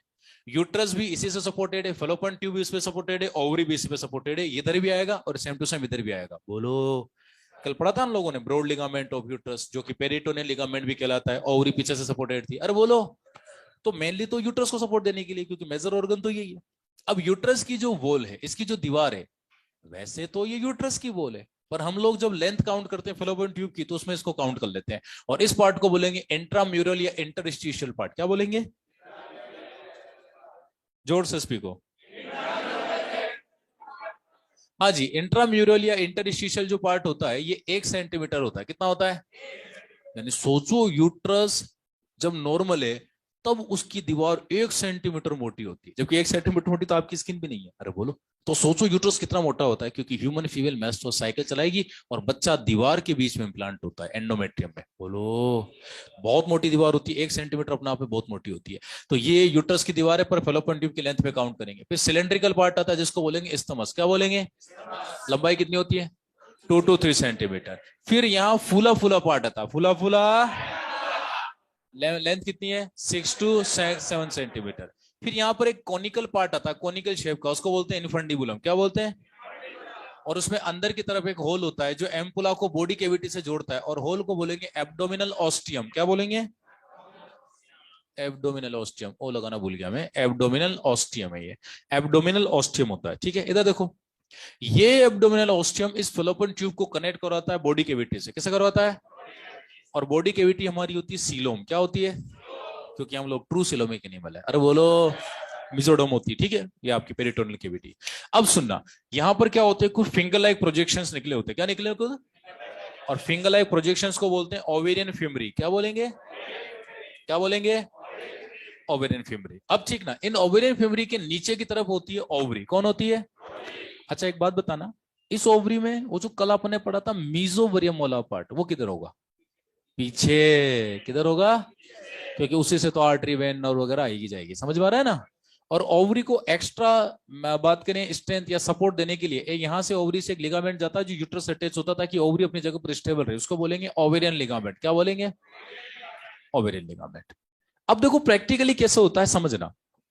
ये ओवरी मान लो, ये डस्टर को मानो ओवरी, ये मानो ये यूट्रस, ये इंट्राम्यूरल मान लो इसको, फिर इसको इस्थमस मान लो, फिर फुला पार्ट एम्पुला इमेजिन कर लो, और ये जो कॉनिकल शेप का पार्ट बन रहा है इसको इन्फंडिबुलम मान लो। अंदर एक छेद होगा, उसको बात करें जो है आप एब्डोमेस्टियम मान लो, जो बॉडी कैविटी को एम्पुला से, मतलब आपकी फेलोपियन ट्यूब से कनेक्ट करवाएगा। और मेरी इन फिंगर्स को मान लो ओवेरियन फिमरी। क्या मान लो? अब इधर देखो, ये जो डस्टर है इसको मानो ओवरी, एक इधर होगा और सेम टू सेम इधर भी होगा। तो ये ह्यूमन फीमेल का इस तरह से बात करें, जो टोटल बात करें, जो उसका जेनेटल पार्ट होता है। समझ में आ रहा है? चलिए एक बात बताना, ये ओवरी है, अरे है ना? पीछे वो सपोर्टेड बात करें ब्रॉड लिगामेंट से यहाँ छेद होगा जिसमें से मेसोवेरियम मारा जा रहा है, एंटीरियर पोस्टीरियर दोनों सरफेस को पियर्स करता हुआ, बोलो। और एक एक्स्ट्रा सपोर्ट है यूट्रस से जोड़ने के लिए ताकि हिले डुले नहीं अपनी जगह से, अच्छा सपोर्ट देने के लिए। पहला क्वेश्चन, ये फिमरिया ओवरी को ऑलमोस्ट चारों तरफ से कवर करते हैं, ऑलमोस्ट चारों तरफ से। पहला क्वेश्चन, इस ओवरी में से अंडा बाहर कहां से आएगा? ओवरी में से अंडा बाहर कहां से आएगा? इसमें कोई ओपनिंग होती है या कोई पोर होता है, कोई डक्ट होती है, कोई कैनाल होती है कोई गेट होता है? इसमें से अंडा बाहर कहां से आएगा? सुनो भाइयों, ह्यूमन फीमेल में ओवरी में से अंडा बाहर आने के लिए कोई जगह नहीं होती। हर महीने हर फीमेल की ओवरी में से एक अंडा बाहर आता है और अल्टरनेट ऑर्डर में एक्टिव होता है। जनवरी में इसका नंबर है, फरवरी में इसका नंबर है। इस ओवरी के पेरीफेरल पार्ट में लाखों अंडे भरे होते हैं और प्यूबर्टी एज पर हर एक में 60,000 to 80,000 होते हैं। अरे बोलो, फिर वहीं से मेस्ट्रुअल साइकिल, तो वो अंडे इसके पेरीफेरल पार्ट में बनते हैं। हर महीने एक अंडा ग्राफेन फॉलिकल के अंदर ग्रो करेगा और ग्राफेन फॉलिकल भी फटेगी और ओवरी का ये रप्चर जो सुपरफिशियल पार्ट है वो भी रप्चर होगा और एक अंडा बाहर आएगा। तो एक बात बताओ, इस ओवरी में से अंडा कहीं से भी बाहर आ सकता है, कहीं से भी, कहीं से भी बाहर आ सकता है। तो एक बात बताओ, इस ओवरी ने अपना अंडा किसको दिया? किसी को नहीं दिया। अरे किसी को नहीं दिया, कौन बोला फिमरिया? किसी को नहीं दिया, बाहर फेंक दिया। और बाहर है सीलोम। क्या है? आपकी ओवरी सीलोमिक ऑर्गन है। तो एक बात बताओ, ह्यूमन फीमेल का अंडा भी तो सीलोमिक अंडा कहलाएगा। ये आईबीएमटी में कई बार आ चुका है कि वाई ह्यूमन फीमेल का अंडा सीलोमिक अंडा, क्योंकि सर ओवरी ने अपना अंडा किसी को नहीं दिया, केविटी में फेंक दिया और केविटी आपकी सीलोम है, इसलिए सीलोमिक अंडा। तो पहले सीलोम में गिरा, लेकिन क्या हुआ, गिरने से पहले ही फिमरिया ने इसको कैच कर लिया। गिरने से पहले ही फिमरिया ने इसको कैच कर लिया, क्योंकि फिमरिया इसको ऑलमोस्ट चारों तरफ से कवर किए हुए। तो आप कहेंगे सर कैच कैसे करती? कैच तो हम ऐसे करते हैं, ऐसे नहीं कैच करेगी। नहीं, ये फिमरियन मूवमेंट करते हैं। क्या होता है, पूरे महीने फिमरिया चुपचाप बैठे रहेंगे। ओवुलेशन करवाता है एलएच, क्योंकि एलएच गेमेटो रिलीजिंग फैक्टर है। क्या है भाई? तो एलएच बात करें पॉजिटिव फीडबैक भी देता है खुद को और एलएच गेमेटो रिलीजिंग फैक्टर भी है। तो क्या होता है, जैसे ही एलएच का लेवल बढ़ने लगेगा फिमरिया को पता लग जाता है, ओ भाई रेडी हो जाओ। बोले क्यों? बोले ओवुलेशन होने वाला है। तो दोनों तरफ के फिमरिया ऐसे फिमरियन मूवमेंट यानी कैचिंग प्रैक्टिस शुरू कर देंगे। वो ऐसा करना शुरू कर देंगे, इसको बोलते हैं फिमरियन मूवमेंट। क्या बोलते हैं? इसको फिमरियन मूवमेंट बोलेंगे अपन लोग। एक फिमरियन मूवमेंट करना शुरू कर देगा, अंडा कहीं से भी आएगा, फिमरिया उसको कैच कर लेंगे, क्योंकि इस ओवरी को अंडा किसी को नहीं देना, उसको तो फेंकना है। वो तो बिल्कुल सुपरफिशियल सरफेस पर ही बात करें, यहाँ पर फिमरिया अटैच है और ऐसे फिमरियन मूवमेंट कर रहे हैं। और जैसे अंडा आएगा वो अंडे को कैच कर ऐसे फिमरियन मूवमेंट कर एब्डोमिनल ऑस्टियम के थ्रू अंडे को डालेंगे एम्पुला। कहां डालेंगे? कहां डालेंगे? तो एक बात बताओ, यदि अंडा कैच होगा भाइयों तो सीधा कहां गिरेगा? एम्पुला। कहां गिरेगा? कहां गिरेगा? हाँ जी, एम्पुला में गिरेगा, और कहां गिरेगा? तो आप कहेंगे sir is it always necessary कि अंडा कैच ही हो? कैच छूट गया तो? अरे कैच छूट गया तो आउट, अंडा आउट हो गया। अब मुझे पता तुम्हारे मन में जो भारी भारी डाउट आते हैं वो सुनो। सर अंडा नीचे गिर गया तो अब क्या होगा? ओ भाई सुनो, एक हैप्लोइड स्ट्रक्चर है, एक हैप्लोइड सेल है, वो फेलोपियन ट्यूब में कैच ना होकर नीचे गिर गया आसपास इंटेस्टाइन के आसपास कहीं, अरे तो 2 दिन बाद वो मर जाएगा और कोई भी सेल उसको फेगोसाइट कर जाएगी। एक हैप्लोइड सेल ही तो गई है ना, क्या फर्क पड़ता है? ये देखो हंड्रेड्स ऑफ ट्वेन सेल गई है मेरी, मेरे को फर्क ही नहीं पड़ा। हमारी बॉडी से स्किन से डेली लाखों सेल शेड हो जाती है, हमको पता नहीं लगता। एक हैप्लोइड सेल गिर गई तो क्या फर्क पड़ेगा भाई? तो सर फिर इस महीने का मेस्ट्रोसाइकिल, ओ भाई मेस्ट्रोसाइकिल अंडा नहीं चलाता, मेस्ट्रोसाइकिल ब्रेन चलाता है, हाइपोथैलेमस और एंटीपिट्यूटरी से चलता है। हाइपोथैलेमस से जीएनआरएच और एंटीपिट्यूटरी से एलएचएफएस और ओवरी में एस्ट्रोजन प्रोजेस्टेरोन, और ब्लड के थ्रू चलाते हैं यूट्रस को। अरे बोलो, तो हार्मोन पे कोई फर्क नहीं पड़ेगा। इस महीने बस ये फीमेल प्रेग्नेंट नहीं हो पाएगी और मेस्ट्रोसाइकिल में ब्लीडिंग अब जरूर होगी, पूरा मेस्ट्रोसाइकिल चलेगा। अरे बोलो, बस फीमेल प्रेग्नेंट नहीं हो पाएगी, बाकी साइकिल चक्का चक चलेगा, उस पर कोई फर्क नहीं पड़ेगा, क्योंकि अंडा किसी चीज को अफेक्ट नहीं कर सकता, बल्कि अंडे को सारे हार्मोन अफेक्ट करते हैं। बोलो भाई, अरे बोलो। अपन आगे पढ़ेंगे डिटेल से जो भी होता है, थोड़ा बहुत अफेक्ट भी होता है, लेकिन कैसे होता है बाद में पढ़ेंगे। अब सुनो, अंडा कैच हुआ, कैच नहीं हुआ वो सिलेबस में भी नहीं है हमारे, है ना, एमबीबीएस नहीं कर रहे, एमबीबीएस की तैयारी कर रहे। ये अंडा कैच हुआ, अच्छा अंडा कैच हुआ तो कहां आएगा? कहां आएगा? अब सुनो, हमारी एनसीईआरटी में थोड़ी सी एम्बिगिटी है, लेकिन अपने को मानना ही पड़ेगा रे बाबा, क्योंकि एनसीईआरटी देवताओं द्वारा लिखित पुस्तक है। एमबीबीएस में तुम जाओगे 4 महीने बाद एमबीबीएस में जाना है, तो वहां तुम सच पढ़ोगे, यहां गलत पढ़ोगे, पर यही सच है, क्योंकि एनसीईआरटी में लिखा हुआ है। एनसीईआरटी में हम डेटा पढ़ेंगे 10 to 17 रिस्क पीरियड होता है। क्या होता है? रिस्क पीरियड होता है। अरे होता है ना, 10 to 17 जो होता है वो रिस्क पीरियड होता है। अब वो रिस्क पीरियड वाला डाटा कई बच्चों से सोल्व ही नहीं होता, और तभी सोल्व होगा जो मैं जो बताऊंगा वो आप लोग करना पड़ेगा। क्या होता है? ह्यूमन फीमेल का अंडा जब ओवरी से रिलीज हुआ और ये एम्पुला में गया, तो ह्यूमन एनसीईआरटी को अकॉर्डिंग ह्यूमन फीमेल का अंडा 2 दिन तक सरवाइव करेगा, और 2 दिन तक ये फर्टाइल भी मानती है एनसीईआरटी, अपने को मानना पड़ेगा। ह्यूमन का स्पर्म जब फीमेल जेनाइटल में चला जाएगा तो ह्यूमन का स्पर्म फीमेल जेनाइटल में 4 दिन तक जिंदा रहेगा। तो एनसीईआरटी के अकॉर्डिंग स्पर्म 4 दिन तक जिंदा रहेगा, ये एनसीईआरटी के अकॉर्डिंग है। लेकिन आप लोग अभी 4 महीने बाद एमबीबीएस में जाओगे तो वहां आप ये पढ़ोगे कि अंडा 2 दिन सर्वाइव जरूर करता है, लेकिन एक्टिव एक ही दिन रहता है, यानी 24 घंटे के अंदर स्पर्म आने चाहिए। स्पर्म जो होते हैं 4 दिन फीमेल बॉडी में सर्वाइव जरूर करेंगे, लेकिन एक्टिव रहेंगे मात्र 24 आवर से 36 आवर तक, 1 से 1.5 दिन मात्र। अरे बोलो, लेकिन फिलहाल हम एमबीबीएस नहीं कर रहे, हम एमबीबीएस की तैयारी कर रहे हैं, और एमबीबीएस की तैयारी में एनसीईआरटी उनसे भी ज्यादा बड़ी बुक है। अरे बोलो, तो जो एनसीईआरटी ने लिख दिया मानना पड़ेगा। रे बाबा सुनना, एनसीईआरटी के अकॉर्डिंग अंडा 2 दिन सर्वाइव करेगा, 2 दिन उसको फर्टाइल एक्टिव सब कुछ मानना है। स्पर्म फीमेल बॉडी में 4 दिन तक सर्वाइव करेगा और 4 दिन उसको फर्टाइल मानना है, जबकि ये गलत है पर मानना पड़ेगा क्योंकि मजबूरी है। मजबूरी का नाम एनसीईआरटी, एनसीईआरटी, एनसीईआरटी। ठीक है, इधर देखो, बात करें, सुनो। अब एक बात बताओ, फीमेल में अंडा रिलीज हुआ, कहां आया? एम्पुला। कहां आया? अब एम्पुला 6 से 7 सेंटीमीटर लंबा पार्ट है। बात करें तो क्या होता है? एम्पुला में सीलियरी मूवमेंट होता है। क्या होता है? क्या होता है? और सीलिया हमेशा सिंक्रोनाइज मूवमेंट करेंगे, ये तो टुवर्ड्स द यूट्रस होता है। किधर होता है? अब अंडे में तो देखो कोई सीलिया या कोई फ्लैजिला है नहीं, जैसा कि स्पर्म में होता है। अंडे को तो क्या होंगे? सीलियरी मूवमेंट ही मूव करवाएंगे। तो सुनना, ये बात करें अंडा है, अब सीलिया है ये इस तरह से, ये इस तरफ मूवमेंट करेंगे, तो अंडा 2 दिन के अंदर अंदर यदि स्पर्म आ गया एनसीईआरटी के अकॉर्डिंग तो ठीक है, नहीं तो 2 दिन बाद अंडा मर जाएगा। हाँ बिल्कुल, अंडा बहुत बढ़िया है ना। अब सुनो, बात करें जो है, ये हनी भी कौन लेके आ रहा है क्लास में? बायोलॉजी पढ़ने आई है भी। ये ड्रोन है, इसने पार्थेनोजेनेसिस सुना होगा। हाँ बिल्कुल, चलो इधर देखो, इधर इधर इधर, अरे इधर देखो, तुम हनीवी को क्या देख रहे हो? उसको इधर देखो, इधर देखो, सुनो। क्या होता है देखो कि अंडा ये यहां पर आए, अब जब सीलियर मूवमेंट करेगा तो ऊपर चलेगा चलेगा चलेगा, तो 2 दिन तो इसको यहां पहुंचने पहुंचने में लग जाते हैं। अरे बोलो, तो एक बात बताओ, 2 दिन बाद अंडा मर जाएगा। और एक बात बताओ, जब अंडा ही मर गया तो स्पर्म उससे टकरा भी जाएंगे तो होगा तो कुछ भी नहीं। तो एक बात बताओ, हर हाल में फर्टिलाइजेशन इस एरिया में ही होगा या नहीं होगा? क्योंकि अंडा कैच हुआ है तो यहाँ आएगा, और 2 दिन के अंदर अंदर वो पहुंचता पहुंचता एम्पुलर स्टमक जंक्शन तक पहुंचता है। एम्पुला और स्टमक के जंक्शन को एम्पुलर स्टमक जंक्शन बोलते हैं, लेकिन हमारी करंट एनसीईआरटी ने एम्पुलरी स्टमक जंक्शन और एम्पुला दोनों को मर्ज करके एक नया वर्ड दे दिया, एम्पुलरी रीजन। क्या नाम दे दिया? तो उसमें एम्पुला भी आ गया और जंक्शन भी आ गया। समझ में आया? पहले जो पुरानी एनसीईआरटी थी तो हम लोग प्रायोरिटी बताते थे कि एग्जाम यदि क्वेश्चन आए कि most favourable site for fertilization, तो आप लोगों को फर्स्ट प्रायोरिटी लगानी होती थी एम्पुलर स्टमक जंक्शन, और सेकंड प्रायोरिटी एम्पुला। आप कहेंगे सर ये कौन सी बात हुई, तो रटने वाली बात होगी। मैं बताऊं कैसे। जैसे मैं गेट पे खड़ा हुआ, अपने बात करें इस क्लासरूम के गेट पे, मैं यहाँ खड़ा हुआ और पीछे मानो लंबी सी गैलरी है इसी साइज की, और अपनी क्लास देखो कितनी डायलेटेड है, वाइड है। मैं यदि यहाँ खड़ा हो गया, तुम सारे लोग आ रहे हो, तो कोई ना कोई तो टकराएगा मेरे से क्योंकि एरिया कम है। लेकिन मैं बीच में आके खड़ा हो गया, शायद ही मेरे से कोई टकराए। यदि अंडा यहाँ है तो इसमें के टकराने के चांसेस ज्यादा हैं, क्योंकि बात करें एरिया। लेकिन अंडा यहाँ रखा, पता लगा इस साइड से निकल गया, निकलेगा तो निकल गया, क्या कर लोगे? अरे बोलो।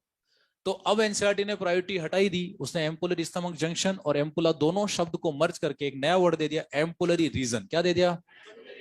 तो अब तो अल्टीमेट आंसर एम्पुलर रीजन जाएगा, जिसमें यहां से लेके जंक्शन तक को पूरा इंक्लूड कर लिया। तो एनसीईआरटी ने प्रायोरिटी हटा दी। अरे बोलो, तो एक बात बताओ, हर हाल में फर्टिलाइजेशन एम्पुलरी रीजन में होगा नहीं होगा? क्योंकि उसके आगे यदि अंडा आया तो अंडा तो मर चुका है, वो सीलियर मूवमेंट जरूर कर रहा है, सीलिया उसको आगे ले जा रहे हैं, लेकिन मरे हुए अंडे का फर्टिलाइजेशन कैसे करोगे? अरे याद हो रहा है? नहीं समझ में आया? आ रहा समझ में? चलो, ये भी हो गया, बात करें फर्टिलाइजेशन। अच्छा सुनना, जैसे फर्टिलाइजेशन होगा, फर्टिलाइजेशन के 6 या 7 दिन बाद ह्यूमन में होता है इम्प्लांटेशन। क्या होता है? तो ये यहाँ बात करें जायगोट बनेगा, फिर morula 6 cell stage 8 cell stage यहाँ रहेगा, 16 यहाँ रहेगा, और 32 में ये यूट्रस की। अच्छा, जो ह्यूमन का अंडा है वो यूट्रस में कहाँ इम्प्लांट करेगा? मतलब ये सुपरफिशियल करेगा कि दीवार के अंदर करेगा?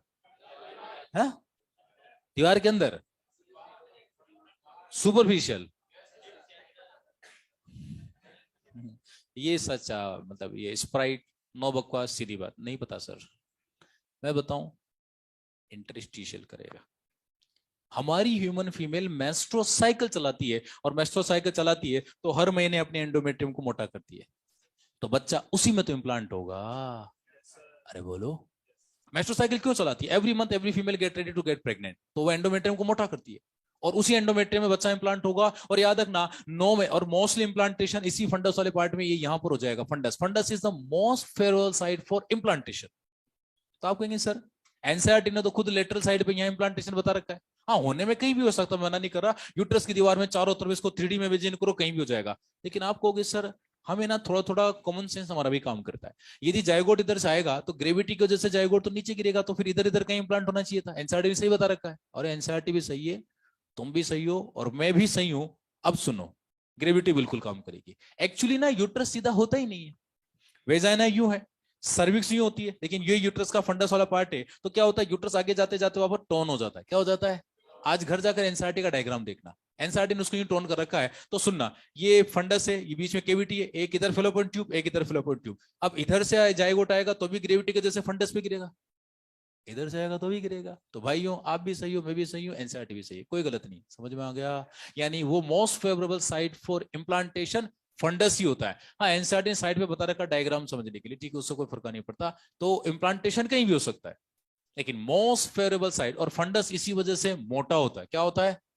मोटा वाला पार्ट भी होता है सबसे ज्यादा, यानी एज कंपेयर टू ये जो लेटरल वॉल है, ये वाली वॉल थोड़ी मोटी होती है और most favourable site for implantation होता है। और सुनना, ह्यूमन में मेस्ट्रोसाइकिल चलता है, इसी वजह से तो ह्यूमन में बात करें इंटरस्टिशियल इम्प्लांटेशन हो सकता है। इसीलिए तो अब सुनना, ये हरे कलर का ये टाबर है, छोटा सा बात करें ये ब्लास्टोसिस्ट है।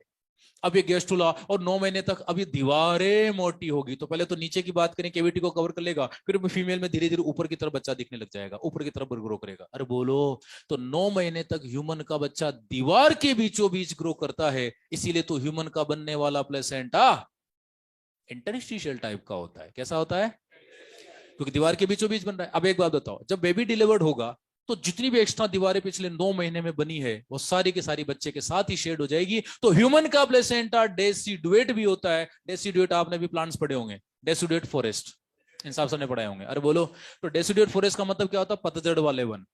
अरे बोलो, तो क्या होता है कि ह्यूमन का प्लेसेंटा ऐसा है क्योंकि ह्यूमन फीमेल के पास मेस्ट्रोसाइकिल चलाने की पावर है।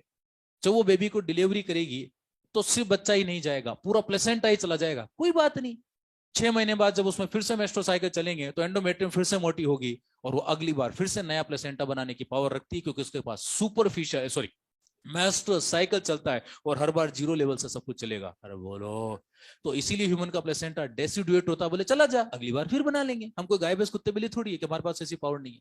उनमें होता सुपरफिशियल, उनमें ये दीवार है, सुपरफिशियल बच्चा इंप्लांट होता है और बाहर आसानी से आ जाता है। इसीलिए तो गाय भैंस कुत्ते बिल्ली इनकी जब डिलीवरी होती है तो ब्लीडिंग जरा सी होती है।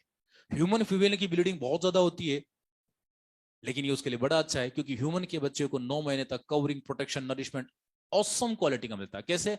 जैसे मानो यूट्रस की दीवार है, अब आपने इसमें सुपरफिशियली कोई चीज लगा दी, तो जितने भी टाइम तक रहेगी उसमें बात करें इसका प्रोटेक्शन, कवरिंग, नरिशमेंट सब घटिया क्वालिटी का होगा। आपने क्या किया, दीवार को थोड़ा सा छेद बात करें वो क्या तोड़ा और अंदर इंप्लांट करके प्लास्टर कर दिया। अब अंदर ही 9 महीने तक बच्चा ग्रो करेगा तो कवरिंग, प्रोटेक्शन, नरिशमेंट सबसे बेहतरीन मिलेगा। और जब प्लेसेंट आएगा तो पूरी दीवार को लेकर आ जाएगा। कोई बात नहीं, अगली बार जब भी मेस्ट्रोसाइकिल चलेगा फिर से दीवार बनाने की पावर है। अरे बोलो, इसीलिए ह्यूमन का प्लेसेंटा डेसिडुएट भी होता है। बोले ले जाओ अगले टावर के टाइम फिर बना लेंगे। टावर मतलब बच्चा। इंटरस्टिशियल होता है, वो बीचों बीच ही था, दीवार दीवार के साथ ही चला गया, जाने दो फिर बना लेंगे, क्या फर्क पड़ता है। और मोनोडिस्कोइडल है, केवल एक डिस्क होता है लेकिन सबसे अच्छा होता है। अरे बोलो, नहीं समझ में? नहीं नहीं नहीं नहीं, मैं अभी प्लेसेंटा नहीं पढ़ा रहा, अभी ये पढ़ा रहा हूं। जब प्लेसेंटा पढ़ाऊंगा तो इनको दोबारा फिर से डिटेल से पढ़ाऊंगा। समझ में आ रहा है? इधर देखो क्या हुआ, इधर देखो, समझ में आ रहा है? बातों बातों में हमने कितना सारा पार्ट पढ़ लिया, देखो मजाक मजाक में। तो मेस्ट्रोसाइकिल एक सुपर एडवांस करेक्टर भाई है इस प्लानेट का, क्योंकि बाकी फीमेल्स में नहीं होता, केवल बंदरों से ही शुरुआत हुई। ऑडवर्ड मंकी जो नए बंदर है, रिसस मंकी, बबून मंकी, मात्र एक आधे करोड़ साल पुराना करेक्टर, ज्यादा पुराना करेक्टर नहीं है इस प्लानेट पे बस, क्योंकि ह्यूमन ही 20 लाख साल पहले बना है। समझ में आ गया? अब इधर देखो, इससे रिलेटेड मैंने सारी इंफॉर्मेशन आपको दे दी भाइयों, इसमें कुछ नहीं आएगा। अब एक चीज आती है, एक्टोपिक प्रेगनेंसी, एआईपीएमटी 2016 में क्वेश्चन आया था। हमारी एनसीईआरटी में नहीं दे रखा एक्टोपिक प्रेगनेंसी के बारे में कुछ भी। हाँ, एसटीडीज में एक्टोपिक प्रेगनेंसी एक वर्ड लिखा हुआ है कि फीमेल को यदि एसटीडी होती है, syphilis, gonorrhea, genital genital herpes बात करें तो उसमें ectopic pregnancy, PID, still birth, अरे बोलो, देर का ना भाई, देर का ना, और अभी भी आप पढ़ के निपटे हो। एक्टोपिक प्रेगनेंसी क्यों होती है मैं बता देता हूं, सुनो। क्या होता है, जिस दिन फर्टिलाइजेशन होता है, ओह, जिस दिन फर्टिलाइजेशन होता है अगले 6 या 7 दिन बाद वो इंप्लांट करेगा, क्योंकि 6-7 दिन तक जोना पेनिसुला रहेगा, और जैसे जोना पेनिसुला हटेगा वो बच्चा लाइटिंग एंजाइम बना के इंप्लांट कर जाएगा, दीवारों को तोड़ता हुआ दीवारों के अंदर घुस जाएगा, क्योंकि जोना पेनिसुला हटने के बाद उसमें लाइटिंग एंजाइम बनते हैं, और लाइटिंग एंजाइम ही जोना पेनिसुला को हटाते हैं, सीधी सी बात तो ये। अब सपोज किसी फीमेल का सीलियरी मूवमेंट कतई स्लो है, उसको कोई एसटीडी हो रखी है, तो यदि उसको एसटीडी हो रखी है तो इन बात के फेलोपियन ट्यूब के सीलिया का सीलियरी मूवमेंट स्लो होगा। पता लगा सीलियर मूवमेंट इतना फास्ट होना चाहिए, पता लगा उसको इन्फेक्शन हो रखा है, तो सीलियर मूवमेंट कतई स्लो होगा।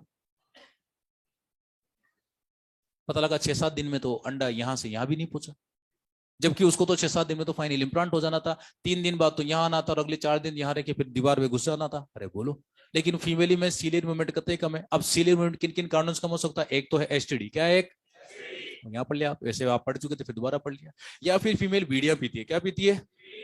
बीड़िया। जो फीमेल स्मोक करती है, याद रखना स्मोक में प्रेजेंट जो केमिकल्स होते हैं वो फीमेल का सीलियरी मूवमेंट घटाते हैं। क्या घटाते हैं? इसलिए तो बोलते हैं कि फीमेल में स्मोक स्टेरिलिटी क्रिएट करती है, इनफर्टिलिटी क्रिएट करती है। अरे बोलो, कैसे? सुनो, इधर देखो। अब बात करें, जाइगोट यहां बना और पता लगा वो 6-7 दिन में यहां तक भी नहीं पहुंच पाया, और फेलोपियन ट्यूब की दीवार में ही इंप्लांट हो गया। अब जाइगोट सेल होती है यार, इतना सी होती है, फेलोपियन ट्यूब की दीवार इतनी मोटी, उसमें इंप्लांट कर गया, सेल इंप्लांट करने में क्या लगेगा, लग गया। अब याद करो, यूट्रस में यदि इंप्लांटेशन होता तो यूट्रस की दीवार इतनी मोटी है, लेकिन 9 महीनों में वो इतनी मोटी दीवार इतनी चौड़ी हो जाती है, और इसीलिए यूट्रस की जो मसल होती है वो लॉन्गेस्ट स्मूथ मसल बन जाती है बॉडी की। याद करो, अरे बोलो, मसल में पढ़ेंगे हम लोग। अब एक बात बताओ, only uterus have the expansion power, केवल यूट्रस के पास एक्सपेंशन पावर है, बाकी किसी ऑर्गन के पास नहीं है। गलती से प्रेगनेंसी बात करें फेलोपियन ट्यूब की दीवार में होगी तो फेलोपियन ट्यूब की दीवार में बच्चा तो इंप्लांट हो गया, एससीजी हार्मोन भी आ जाएगा, प्रेगनेंसी टेस्ट भी पॉजिटिव आ जाएगा, लेकिन जैसे जैसे बच्चा बात करें बड़ा होगा, बच्चा तो फुल स्पीड से बड़ा होगा, तो यूट्रस की दीवार पतली सी है, उसमें बच्चा बड़ा हुआ हुआ हुआ, और जैसे थोड़ा सा बड़ा होगा यूट्रस की दीवार पे इंटेंस पेन क्रिएट होगा, क्योंकि प्रेशर लगेगा तो पेन होगा, तो वो फीमेल भागी भागी किसी डॉक्टर के पास जाएगी कि डॉक्टर साहब मैं प्रेग्नेंट हूँ, इतने दिन पहले कंफर्मेटिव टेस्ट भी है, और अब मेरे को किसी भी लेटर साइड पर जहां भी उसको हो रहा है उसको पेन हो रहा होगा, वो डॉक्टर तुरंत समझ जाएगी गायनेकोलॉजिस्ट की, बधाई हो आपको तो एक्टोपिक प्रेगनेंसी है।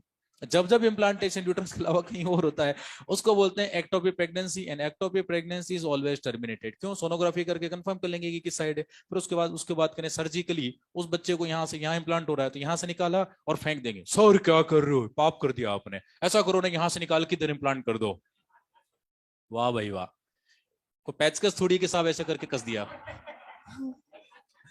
अरे बोलो, को नट बोल्ट थोड़ी के 2 वाशर लगा दो सर बच्चा नीचे नहीं आएगा। अरे बोलो भाइयों, क्या होता है कि माँ और बच्चे के बीच में एक बार जब कोरियोनिक फ्रंडोसम यानी कोरियोनिक विलाई ग्रो कर जाते हैं, वो नरिशमेंट के लिए करते हैं, और जब आप उनको काटोगे तो फिर दोबारा ग्रो, तो ectopic pregnancy is always terminate. ये बात याद रखना, 2016 में भी क्वेश्चन आया था वाला, एनसीईआरटी कुछ भी नहीं दे रहेगा। समझ में आ रहा है?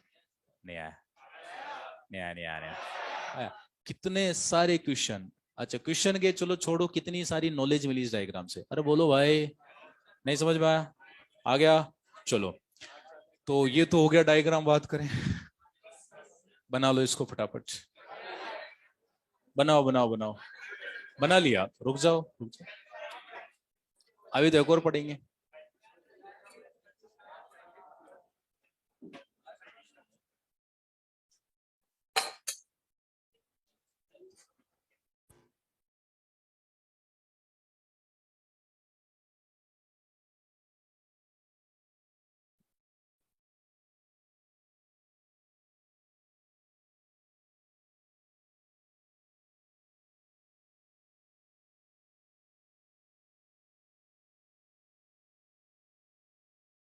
हाँ, हटा दो।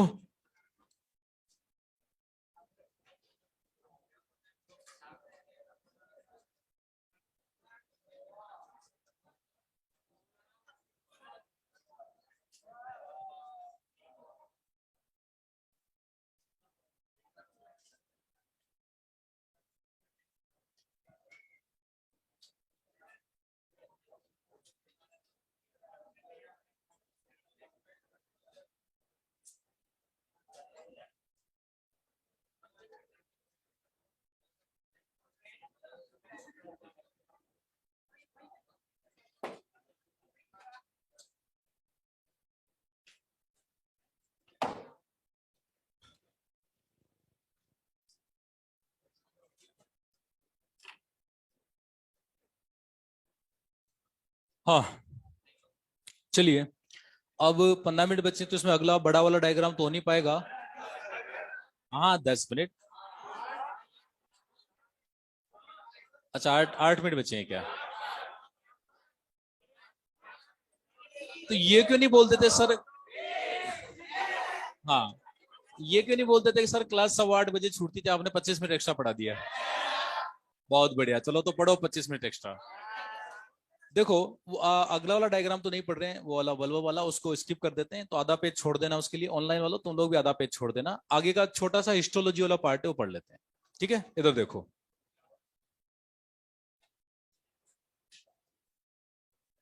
Histology of fallopian tube and uterus. ये फेलोपियन ट्यूब और यूट्रस की हिस्टोलॉजी।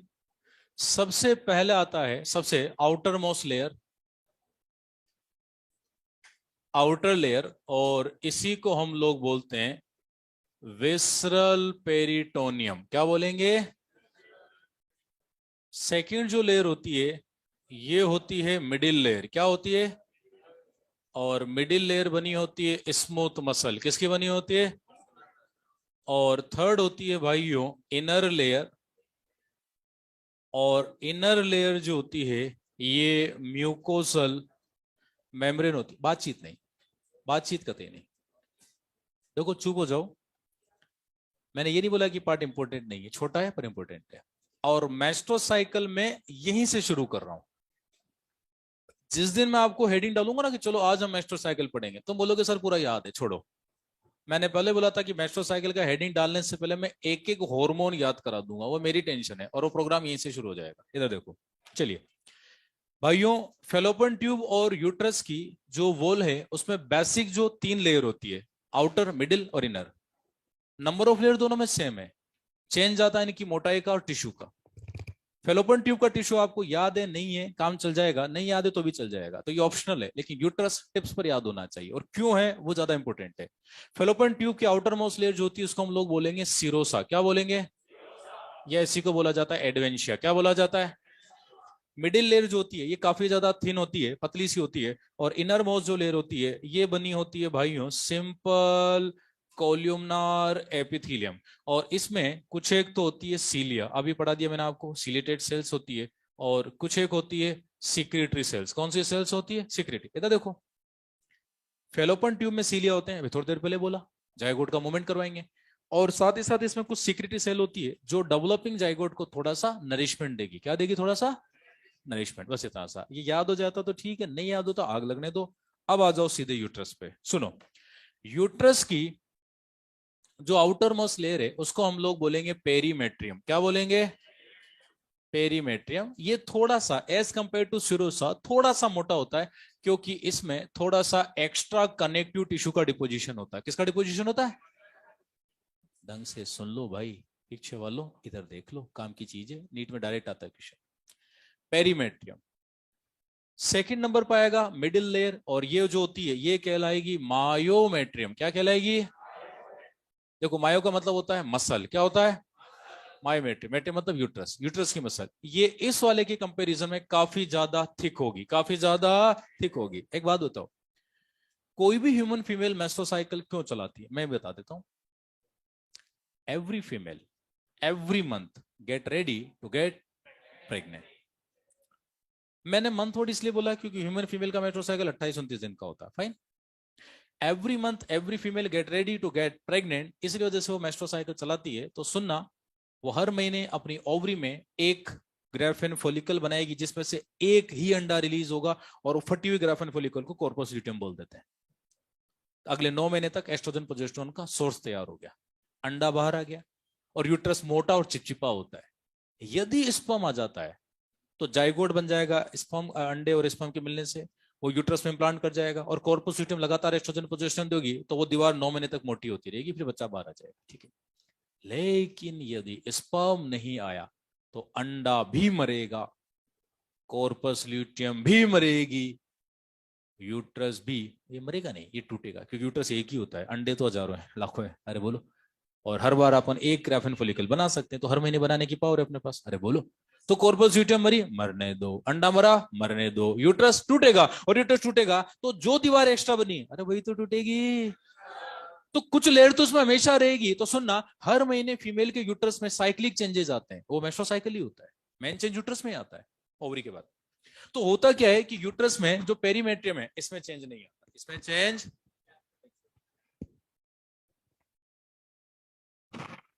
याद रखना, फीमेल में पेरीमेट्रियम में कोई चेंज नहीं आता, perimetrium through out the life same रहेगी, पतली है, पतली की पतली रहेगी। मायोमेट्रियम, जल्दी बोलो, मायोमेट्रियम में चेंज आएगा। अच्छा, मैं तीसरी लेयर भी लिख देता हूं, तीसरी लेयर का नाम है एंडोमेट्रियम। क्या नाम है, क्या नाम है, एंडोमेट्रियम। और याद रखना, मेनली चेंज आता है एंडोमेट्रियम में, लेकिन थोड़ा सा चेंज आएगा मायोमेट्रियम में, और पेरीमेट्रियम में कोई चेंज नहीं आता। तो सुनना, मायो बोले तो मसल, मायो बोले तो, अब एक बात बताओ, ये मसल भी हर महीने थोड़ी सी मोटी होगी। सपोज ये यूट्रस की मोटाई है, इधर देखो, इधर देखो, ये यूट्रस की मोटाई है, outer most perimetrium, inner most endometrium, और मिडिल वाली, तो हर महीने मसल भी थोड़ी मोटी होगी। यदि प्रेगनेंसी हो जाती है तो ये मसल फिर मोटी और साथ साथ लंबी भी होती जाएगी, और longest smooth muscle of the body बन जाएगी फुल टर्म प्रेगनेंसी के दौरान, 90 महीने में। अरे बोलो। लेकिन यदि इम्प्लांटेशन नहीं हुआ तो जो मसल थोड़ी मोटी हुई थी वो वापस छोटी हो जाएगी। सुनना, मसल कभी भी नंबर में ग्रो नहीं करती, मसल केवल साइज में ग्रो करती है। We all have this 639 of muscle, हम सबके पास 639 मसल है। द ग्रेट खल्ली में भी 639 मसल है, और द ग्रेट राजपाल यादव में भी 639 मसल है। अरे बोलो। सबके पास एक एक बाइसेप ही है। अब अलग बात है कि जितनी ग्रेट खल्ली की बाइसेप है उतनी राजपाल यादव की कमर भी नहीं है। अरे बोलो, समझ रहे हो, लेकिन है एक ही मसल। मसल याद रखना केवल नंबर में नहीं बढ़ती, केवल साइज में बढ़ती है। हम सबके पास 639 मसल है। आप जिम चले के बाइसेप ही बाइसेप करोगे तो बाइसेप ही पंप होगी, हाइपरट्रोफी बोलेंगे। क्या बोलेंगे, जब कोई भी टिश्यू केवल साइज में बढ़ता है, नंबर में नहीं बढ़ता, टर्म यूज करेंगे हाइपरट्रोफी। क्या बोलेंगे, जैसे आप जिम जाओ, 1 साल तो जिम के तगड़ा प्रोटीन खाया, एक्सरसाइज किया, आपकी मसल ऐसी बड़ी बड़ी हो जाएगी। अब आपने प्रोटीन खाना भी छोड़ दिया, जिम कतई छोड़ दिया, अगले 1 साल में वापस अपनी नॉर्मल हो जाएगी। तो कोई बात करें, टिश्यू साइज में बड़ा हो तो हाइपरट्रोफी, और साइज में वापस नॉर्मल हो जाए एट्रोफी। और एक खतरनाक टर्म आता है डिस्ट्रोफी। क्या आता है, याद करो, उसमें मसल ही डिस्ट्रक्शन करती है, मसल डिस्ट्रॉय होती है, ये जैसे पॉइंट म्यूटेशन की वजह से भी होती है, मस्कुलर डिस्ट्रोफी। याद करो, पढ़ा था, पढ़ा था ना।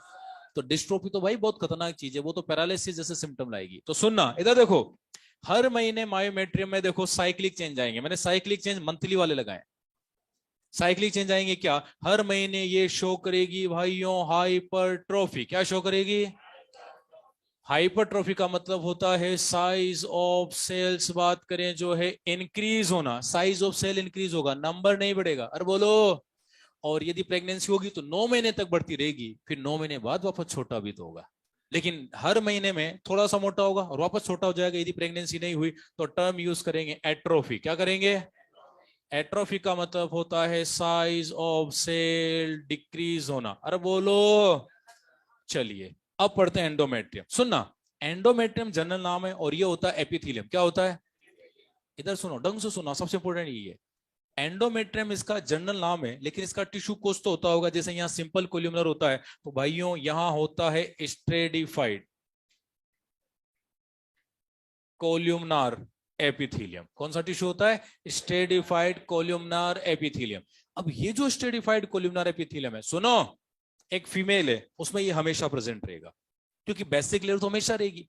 आप नई लेयर हर मेस्ट्रो साइकिल में बनाओगे यदि जायगोट आ गया तो उसे इम्प्लांट करेगा, नहीं आया तो शेड हो जाएगी, टूट जाएगी, क्योंकि एपिथेलियम है, और एपिथेलियम में नंबर और साइज दोनों बढ़ाओ। किसने मना किया? क्योंकि एपिथेलियम में तो हाईएस्ट माइटोटिक इंडेक्स होता है, तो डिवीजन भी जल्दी करेगी, साइज भी बढ़ेगा, और आपको छोटे करने की जरूरत नहीं, आप उसको गिरा दो, अगले महीने फिर बना लेंगे। अरे बोलो, तो क्या होगा? स्ट्रेटिफाइड कोल्यूमनर एपिथेलियम तो टिश्यू का नाम है, इसका बेसिक नाम एंडोमेट्रियम है, इनर मोस्ट लेयर है यूट्रस की तो एंडोमेट्रियम, लेकिन जो टिश्यू हमेशा प्रेजेंट रहेगा, यानी स्ट्रेटिफाइड कोल्यूमनर एपिथेलियम में वो लेयर जो हमेशा रहेगी, उसी को हम लोग बोलते हैं स्ट्रेटम बेसिलिस। क्या बोलेंगे? देखो मैंने एक वर्ड लिखा है ऑलवेज प्रेजेंट, यानी फीमेल में ब्लीडिंग हो रही है, नहीं हो रही हो, प्रेग्नेंट है, नहीं है, कुछ भी हो, ये लेयर तो हमेशा रहेगी। एक बात बताओ, अरे स्ट्रेटम बेसिलिस स्ट्रेटिफाइड कोल्यूमनर एपिथेलियम ही तो है, जो परमानेंट लेयर है वो तो है, और इसमें हर महीने नई दीवारें बनती है। प्रेगनेंसी होगी तो ठीक है, नहीं तो तोड़ो, और प्रेगनेंसी हो भी गई तो फिर 9 महीने बाद तोड़ो, तो 9 महीने में भयंकर मोटी होगी, टूटेगी, तो एक्सेस में ब्लीडिंग होगी। अरे बोलो, नहीं समझ में आ रहा? नहीं आया? आ रहा है? तो हर महीने जल्दी बोलो, चूंकि एपिथेलियम है तो इसमें आपको साइज नहीं बढ़ानी, आप नंबर बढ़ाओ, और जब नंबर बढ़ता है तो हम उसको बोलते हैं हाइपरप्लेजिया। क्या बोलेंगे? यानी थोड़ा थोड़ा साइज भी बढ़ेगा, size and number of cells बात करें जो है वो इंक्रीज होगी, और याद रखना जो नई लेयर बनेगी उसको हम लोग बोलेंगे भाइयों स्ट्रेटम फंक्शनल। क्या बोलेंगे? और स्ट्रेटम फंक्शनल होगी न्यू लेयर। कौन सी लेयर होगी? अब एक बात बताओ, जब बच्चा इंप्लांट होगा तो कौन सी लेयर में होगा? Stratum functional. और यदि बच्चा नहीं आया, मतलब स्पर्म नहीं आया, बच्चा नहीं बना, मतलब जाइगोट नहीं बना, इम्प्लांटेशन नहीं हुआ, तो हर महीने जो टूटेगी वो भी कौन सी है? Stratum functional. हर महीने बनाओ, तोड़ दो, और यदि प्रेगनेंसी होगी तो फिर 9 महीने तक बनाओ और फिर तोड़ दो। अरे बोलो, तो जो ब्लीडिंग होती है ना भाइयों, वो एंडोमेट्रियम के हमेशा स्ट्रेटम फंक्शनल से होती है। समझ में आ गया? और जब प्रेगनेंसी हो जाती है तो फिर स्ट्रेटम फंक्शनल को नाम चेंज करके डेसिडुआ बोलते हैं। क्या बोलते हैं? क्या बोलते हैं? समझ में आ रहा है? आ रहा है? ठीक है, चेपो फटाफट। चेप लिया? ठीक है भाई, ऑनलाइन वालों बाकी का सी इन नेक्स्ट क्लास।